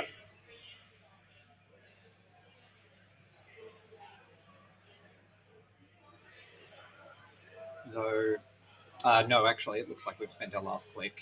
Yeah, right. There So we we're go. out. So we've got the nano management for the Ingatan. 3 advancements, Yeah. scores the Ingatan for the game. Good game. It's always hard to know if this is the turn one has to go all in, or you might be able to wait a turn. It's the fast advance problem. Yeah. Right. But that was very well navigated by both players. Yeah, no, it was a good game. It's definitely I think a tough matchup for Kari's deck. Yes. In terms of, okay, so you're not going to get as cheap central accesses. Yes. But did well to get to the point where had the breakers down, trying to challenge everything. Yeah. But just the sheer explosion out of poetry there. Yeah. You just can't keep up. I'm not sure if there's any asset tech in Kari's deck, but if there is, it didn't show up, and that can be one of the rough parts of Netrunner. No, definitely right. Sometimes you just draw the cards in the wrong order. Skill issue. But I think even with the wage workers ticking along as long as it had, even if Kari had the opportunity with everything else to take that out, then there's the cohort, then there's the other thing. Yeah. You just can't keep up while continuing to, or you can really struggle to keep up while keeping the corp down, applying your own pressure, building up your rig so you can continue to challenge, having money to stop scoring pushes. There's a laundry list of things you have to do, and you can't do all of them. Again, it's a critical flaw in the game. Yeah. That you have to hold all these things in your brain at all times. But having said that, Kari being in a position was set up, had the twinning twinning going, could easily have gone the other way. Yeah, a few accesses go slightly differently, and we've got a totally different game on our hands. Alrighty. So I think we might leave for a little bit. So we've got about an hour for So that's the end of round 4. Yep. We got an hour for lunch. Let's have I don't think we had too much of a look at the standings after round 3. So we're gonna have a quick look at that before we head off. We got a Leo and number 1 technically after round 3. That's a good shout. Surprised. That's 8 players who are undefeated on 9 points right now. Yep. 6 of them are criminals. We say right now. In the world before this. In the world before as of the end of the previous round. Yeah, so we've got some familiar faces. We've got Jai, the People's Champion. Yep. Gareth from Canberra in first at the moment. Oh, that's great.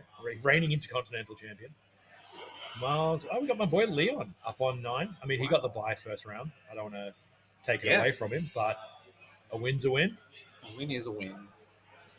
A few players on 7 points, and many more on 6. I think Demi and Nin. I did. Yes. Again, the thing when you have a close meta, mate, it's like, you know what, let's not make each other sad. And if you think you're both going to do well, getting an ID early can change the mass a little in tournaments. I think it's probably as much psychological as it is statistical.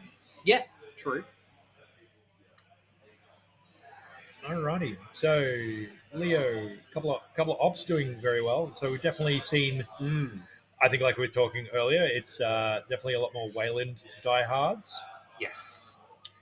Yeah, like it's hard to say at a 37.5% egg ratio, but there is less egg in this in the top standings at the moment than one might have expected. Well, the top 8 is half eggs. Again, well, It gets you know less what? below You're then. right. If you count people above 6 points, then it's I guess I'm at 40%. yeah. I guess at that point where I just see any deck that's not egg, and I'm like, you know what? Yeah. Power to. Yeah. You got the built to last doing quite well. That's Well, you exciting. can't look at the without looking at side balance. Yeah. Alrighty. So we're back at 2:30 our time, so more or less exactly an hour. Yeah. I don't know what that is in your strange foreign time differences, but best of luck. We'll see you again in an hour. Catch you. Bye.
Alrighty, hackers and frackers, we are back here at APAC Continentals in person. We have two people from North Sydney in Professor Wacko and Jai from Singapore. Yeah. We thought you'd like to see this one, although it is the platonic ideal of a Egg versus Sable matchup, but we've got the Singapore Death match at the top table. Yeah. We've got some very high level gameplay going on here, which will be super thrilling. Yes, and some very high to mid level commentary to go with it. Alrighty, how are you doing, chat? How's things going in your break? Are you caffeinated? Are you energized? Tom and I, we're both full of energy now. I am absolutely energized. I had a very nice like Japanese curry for lunch. Very, very good. How are you? Yeah, not too bad. Cheeky bun me and all is well. Nice. Very. Sounds great. Yeah. What other thing? It's an interesting matchup. Obviously, it's one we will probably see a lot in. Yes. Certainly, I imagine statistically tomorrow, but let's. Yep. It could always be a massive blowout. We'll see. We'll see. In my experience, this matchup is determined perhaps more than any other by early draws.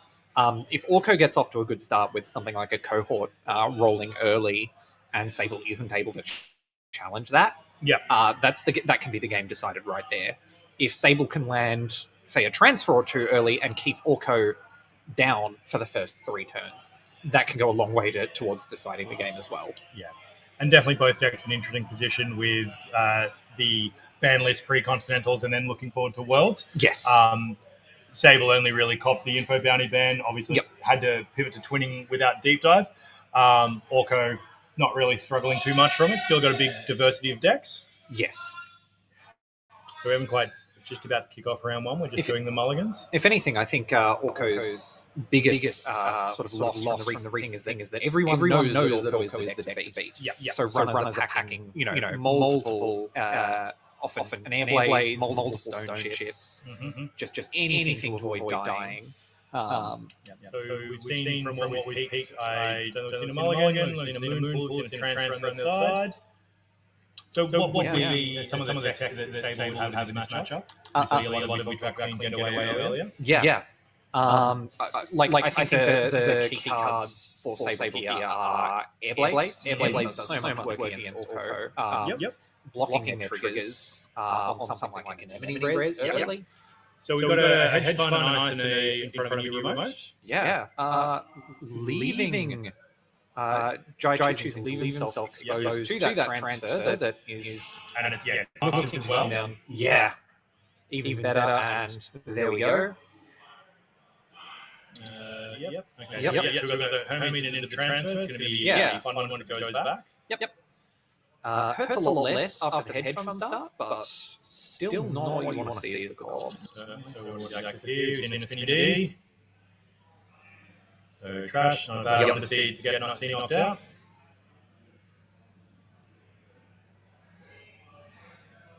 Getting reports of a bit of echo on screen. Okay. It's not that we're just saying the same things. That's all right. Hopefully we'll get that sorted before too much longer. And then just for the last 3 clicks, drawing back up.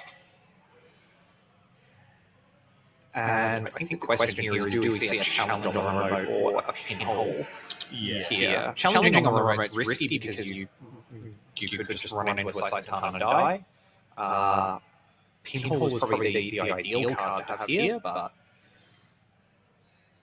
again, enough has happened, but we're just going to see an open market and a tag clear. Good to get that money rolling in for profit. Certainly not a bad start on the Sable side. Had all the hallmarks that you wanted. Yeah, great start. That is a humanoid resource. Okay, pretty good start for Alco, and well, it turns out. Absolutely.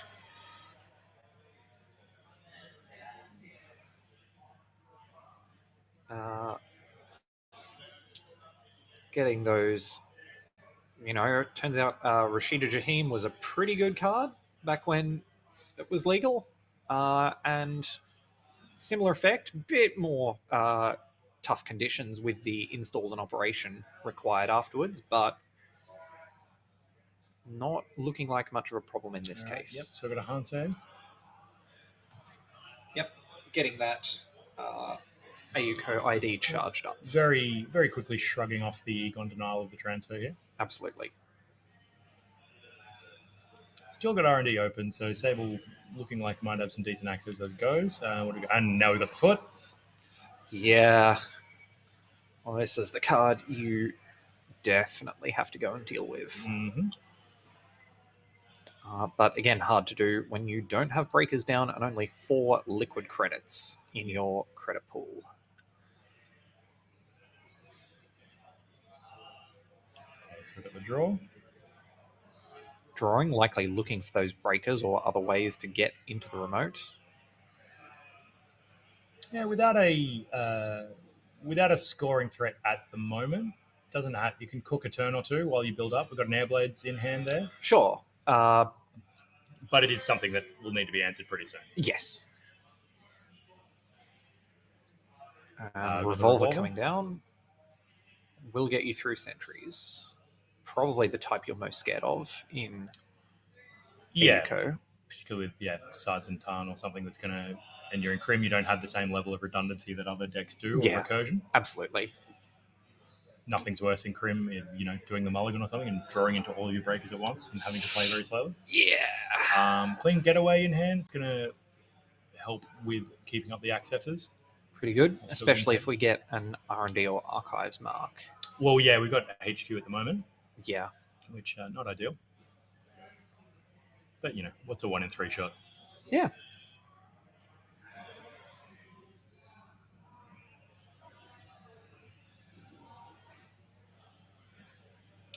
Yep, so we've got some owl counters.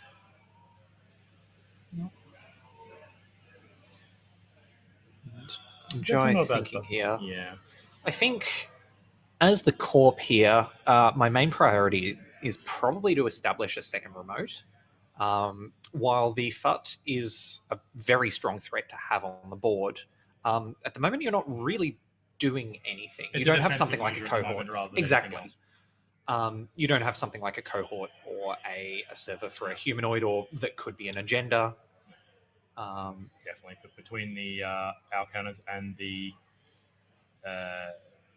humanoid resources just before, probably looking at a lot of cards you definitely wanted to see. All right, so we're going straight through. Hybrid Release. 2 damage off the FUT. Yep. Pretty good. It's all those things we're saying about scoring threats, second remote, etc., or just simply score the 2-1.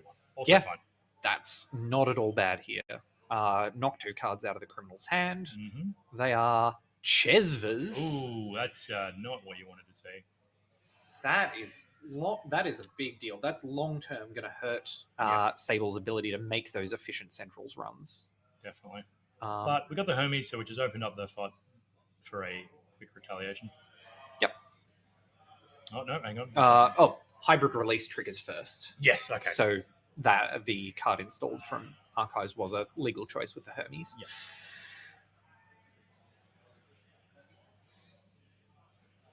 Okay, counter back, new remote. Okay.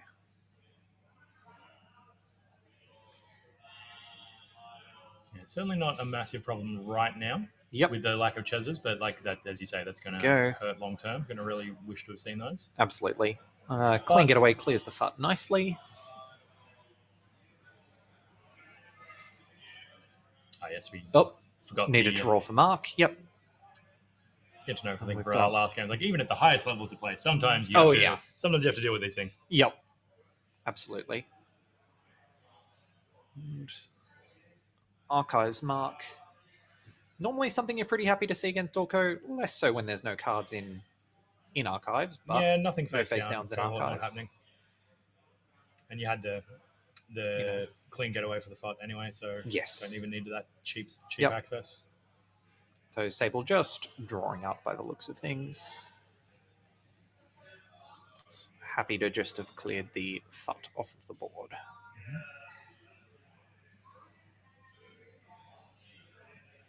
No. So cover DM, I believe. For a clickless 3 credits, pretty good.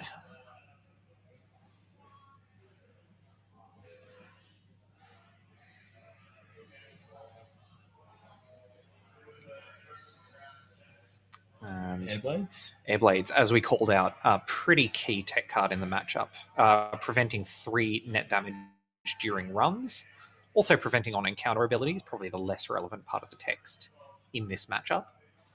But again, those 3 damage prevention potentially stopping as many as 3 Orko counters, slowing down the egg gameplay is going to be a massive deal.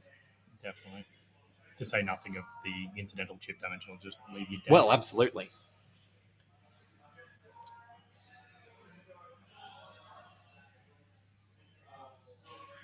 But not looking too bad on either side here. Our egg's starting to build up a little bit. Yeah. And so having the revolvers left you shy of the worst ICB you're afraid of running into. Yes. But okay, we've got a spin doctor. It'll push you forward for sure. Again, as we're talking about, when the name of the game is tempo. Yeah, simply draw more cards. Yeah.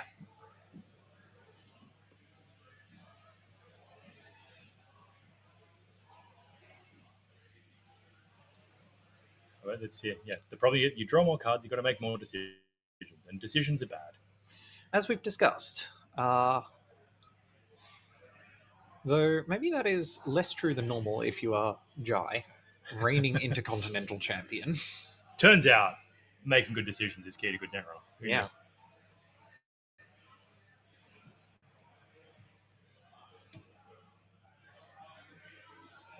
Okay, so we've got the draw. Jai's got the rest of their turn in front of him? I think it's 2 clicks. Yeah. Okay, yeah, it was install and res. Yes. So archives. Icing archives. Again, stopping both that value sable mark runs as well as in Orko archives often becomes a second hand. Keeping that safe from the runner is a big deal, and wouldn't you know it, more money. Yeah, it makes keeping down the cohort face downs a little less opportunistic. Absolutely. Okay, so we've got a mark on HQ.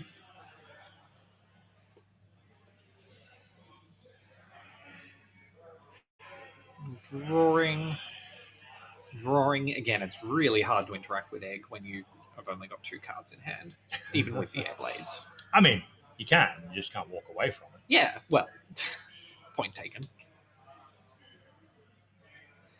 It's not too bad. Like, it's still the disciplined Netrunner starting to set up, starting to build a board. Yeah. Definitely don't want to be rushing into anything. Absolutely.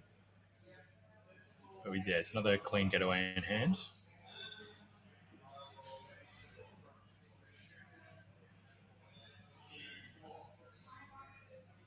What's that open market ticking away to? Yeah. It looks like that open market is going to get used to get the class act down. Yep. That is the cards you need to be able to have a big interactive turn next turn for Prof Wacko here. Mm-hmm.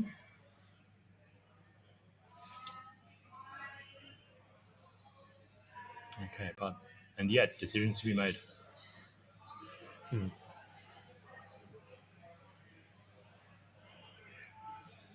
Again, this card, face down card next to the Spin Doctor, has not yet been checked. No. But it's been on the table for a few turns, so it's possible it's something like a Moon Pool that will come into more relevance later on. Potentially even another Spin Doctor. Okay, so we've got a new remote and a one upgrade and another card in there. Yeah. I think we've seen from Jazz before, like Managam and Anoetic, both popular in certain breeds of egg. Yes, and this looks more like a scoring version of the egg with that influence spent on the humanoid resources. Yeah, absolutely.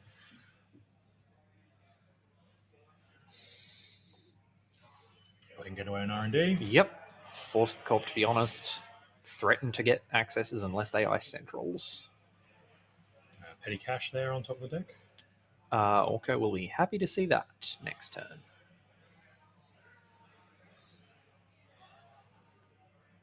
Alrighty, yep. So we've got some money in hand. Got a few options here. Yeah. But not quite the breaker setup we need to really start hitting servers without But with regrets. Sure Gamble, Mutual Favor, and I believe a Cat's Cradle in hand, though I'm not too sure about that. We could have a Breaker Sweep right now if we wanted.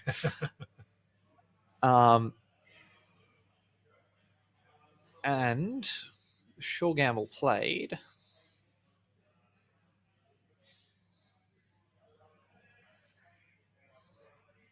We are going to see the Mutual Favor. Yep. Which is going to get the Unity. My bad. Probably not a Cat's Cradle in hand then. Well, you never know. Sometimes you never know, but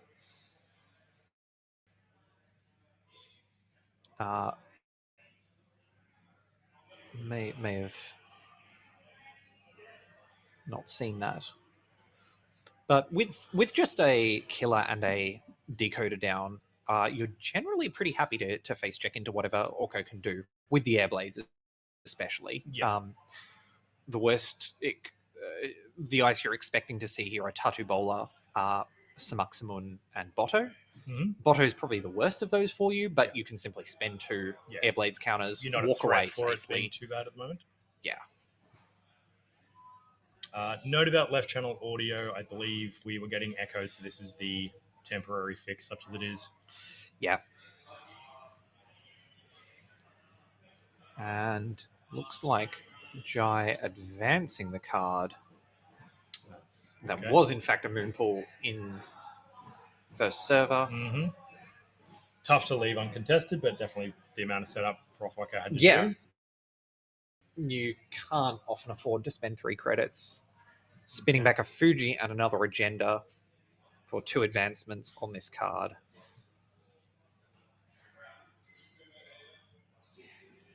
We'll see what is scored in just a second. Yep.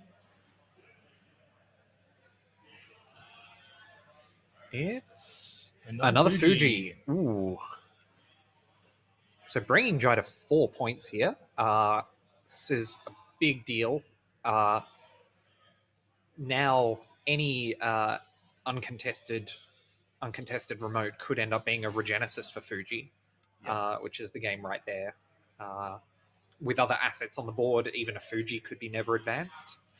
So Prof Wacko is going to have to be a lot more vigilant about checking remotes in order not to lose the game from here. Yeah, and losing a second Hermes and what looked like a leech out of him. Missed it, but wasn't too worried about that chip, thankfully. Okay, so we've seen the Archives ice added to HQ with Hermes. Yep. But again, the agendas have already moved out of Archives. I think Archives is safe return. Again, good if you roll Archives mark as Prof Wacko has just done. Yeah. Ideal. I would simply bounce the ice off the server I needed before I rolled for it. Exactly. I don't know why more people don't do that. Yeah. It's...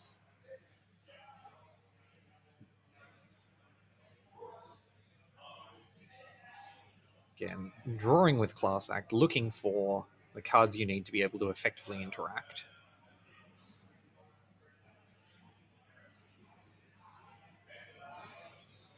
And there we go, Carpe Diem. Mm-hmm. Free clickless money.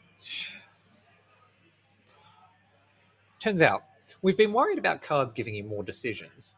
But when cards just turn into money without really costing you anything. When the cards themselves are the decision. Yeah. It is like, play this. Cool. Easy. Yeah. It makes things a lot easier. All right. Checking R&D here. Just for a single by the looks of it. And that's a Sericulture. Sericulture expansion. That's a fun 3-2.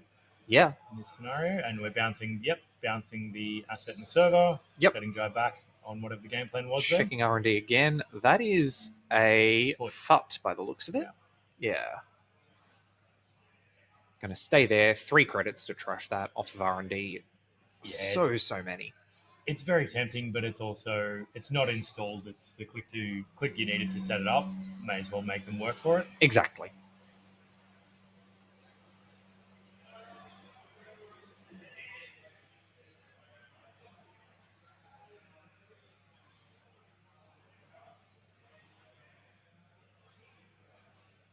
looking at that Orko ability. So we've got a Simoon, the foot. I'm not sure what the third one is I there. think it's a longevity serum, though I'm that not makes entirely sure. Mhm.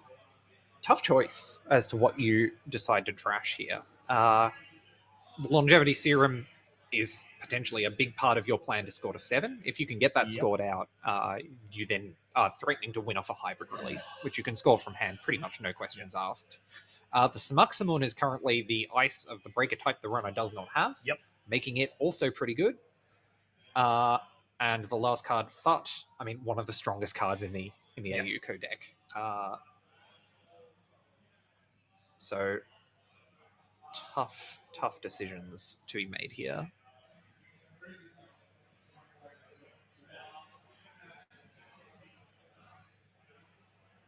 Okay.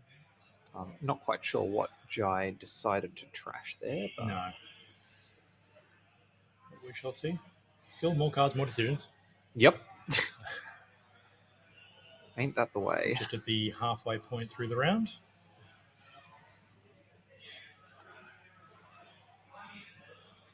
Do you know what the top card in Prof Wacko's hand is? Looking at the art, it could be a. It's looking to me like pretty, but that seems Surely. like a Surely. surprising inclusion No. in Sable. I mean, pretty is a powerful effect for only one influence. You know, like multiplying the pressure that you can put on R&D. Just saving yourself that 20 counter now and again. Yeah. Especially when Orko R&D is probably the central server you're least interested in icing. Yep, no, fair. Wait and see, I guess.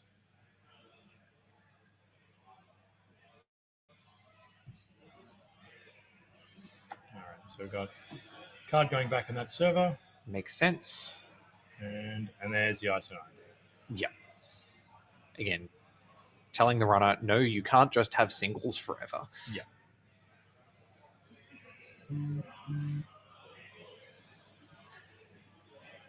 Drawing with Class Act, in Class Act's filtering ability to make it easier to find the cards that you need. Very helpful for decks running as many tech cards as this Sable deck seems to be. Krim's really in a position where got the breakers. The Hermes is obviously slowing the game plan just enough, but really need to start looking, particularly at 4 points on the other side. Yeah. Finding your twinning or what your other multi-access is and actually starting to make some swings. Yes. Another open market. Money's Great. Good. Money is good. And Side Hustle coming down off of the open market. Shout out job resource. Shout out to tournament organizer Tom, who keeps telling me Side Hustle isn't that great. Well, if you're making as many runs as Sable is. Yep, if you're getting it for free. All right, so some back and forth about counters here. Yep.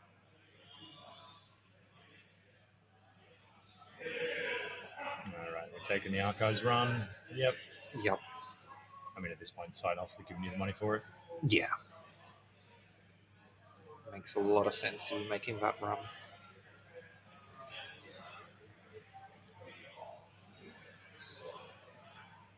And it looks like we're challenging the remote as well. Like we said, there's not too much that you're deathly afraid of in the ice stakes once you're this set up.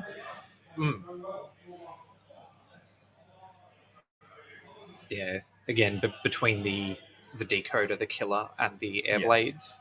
But everything's an opportunity cost at this point. For sure.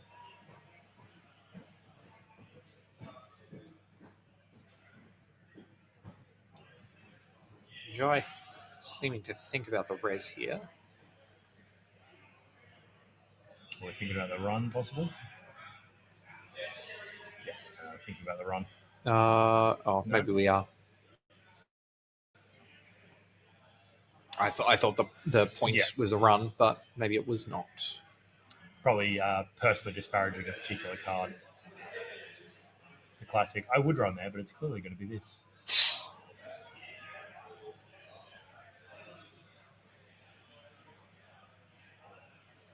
Okay. There it is, the longevity serum. There it is.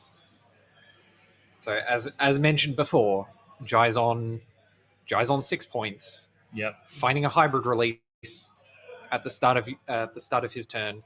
That's the game then and there. Exactly. And with the amount of draw inherent in the ID and everything else, Yes. looking pretty good. Not to mention, there's still as many as 2 moon pools left in the deck. Yeah, but do we see the homies bounce yet, or is that still coming? I think it's still to come. We're just resolving the longevity serum text. Because that's going to be the point too. Like a judge still at 6 points can score from hand, but having your key centrals be pretty open. Yep. Just hope you can't, slam out 6 points before you can find enough to close out.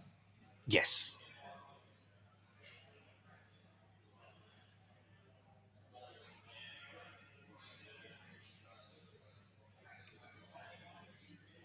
And we'll see which piece of ice gets bounced here. And it's HQ ice. HQ is not bad. I mean, well, not bad. I mean, transfers could still be live. There's a lot of reasons. A compilation in hand, for example, from Prof Wacko could sweep HQ entirely. Yeah. Yep. And it looks like we've seen the Kurapira from Prof Wacko's hand as well. Yeah. So full suite of breakers is available as soon as he would like it. Like right now. Yep. Well, he called it. Came out in the bold stance of install some breakers. It's almost like in Netrunner. You want to be the ice Only that you sometimes. encounter. All right, so we've seen the run on HQ with the mark and the lack of ice. So nice, cheap, easy decision there. Yep, absolutely. Get an access. Get side hustle picking up. Hitting a foot. Yep.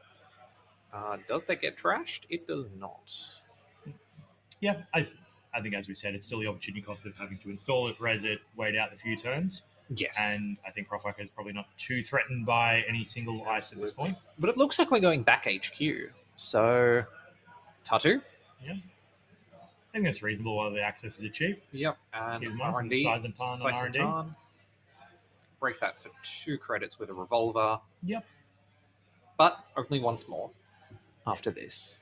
Certainly not a problem the first time. Gets to be a problem the third time. We've got another four, which, I mean, access cards in the right order, but definitely taking 2 of them out of the game would have been fun, but you're never going to know that on the first glimpse.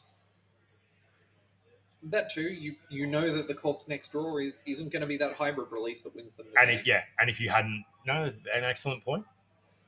You know you've got time.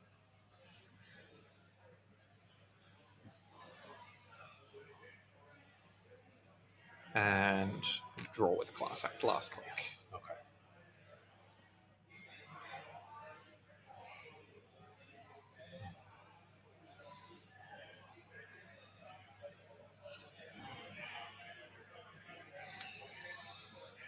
Yeah. I'm not sure.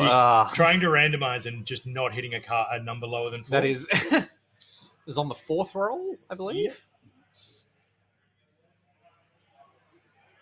Tattoo bowler. Again. I mean, my secret shame is I generally just roll the dice and pick something on vibes anyway. Yeah. But it's good to have the illusion of randomization. There it is. And there it is, straight off the deck. Wow. As we can see, Fast Egg still got it. Still got it. Alrighty, so that was so obviously a little bit different in what those individual compositions could be in that deck, but let's expect to see this a few more times over the next day and a half. Absolutely. Again, with nearly 40% of the field on Ayuko, there's bound to be some variation in that in terms of specific builds, but it shows the strength of the ID, to be sure. Yeah. No, definitely. So we've had a fair few games conclude already. Yes. Obviously, I think everyone's come back from lunch energized and keen to play some quick and decisive Netrunner. Absolutely. Shout out to local Andrew beating Sean. Very sad. What else? We got Cody, you got Patrician. What else have we got for our next game? Yep. So People's Champion Jai continuing on once again. Lisan Al Jaid. So still, on the way he's going, he won't be playing Dune tomorrow.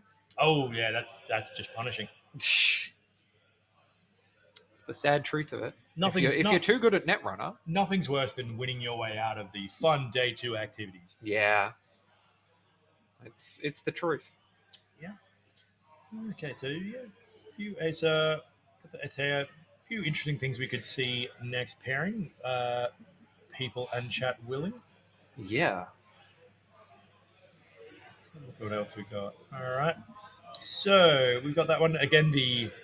For those who are only just joining us, we're bemoaning the physical limitations of being here. We can't just go take a handy cam and let's just go look at other games. At another table. Yeah. So we might take a quick 10 minutes before the next round.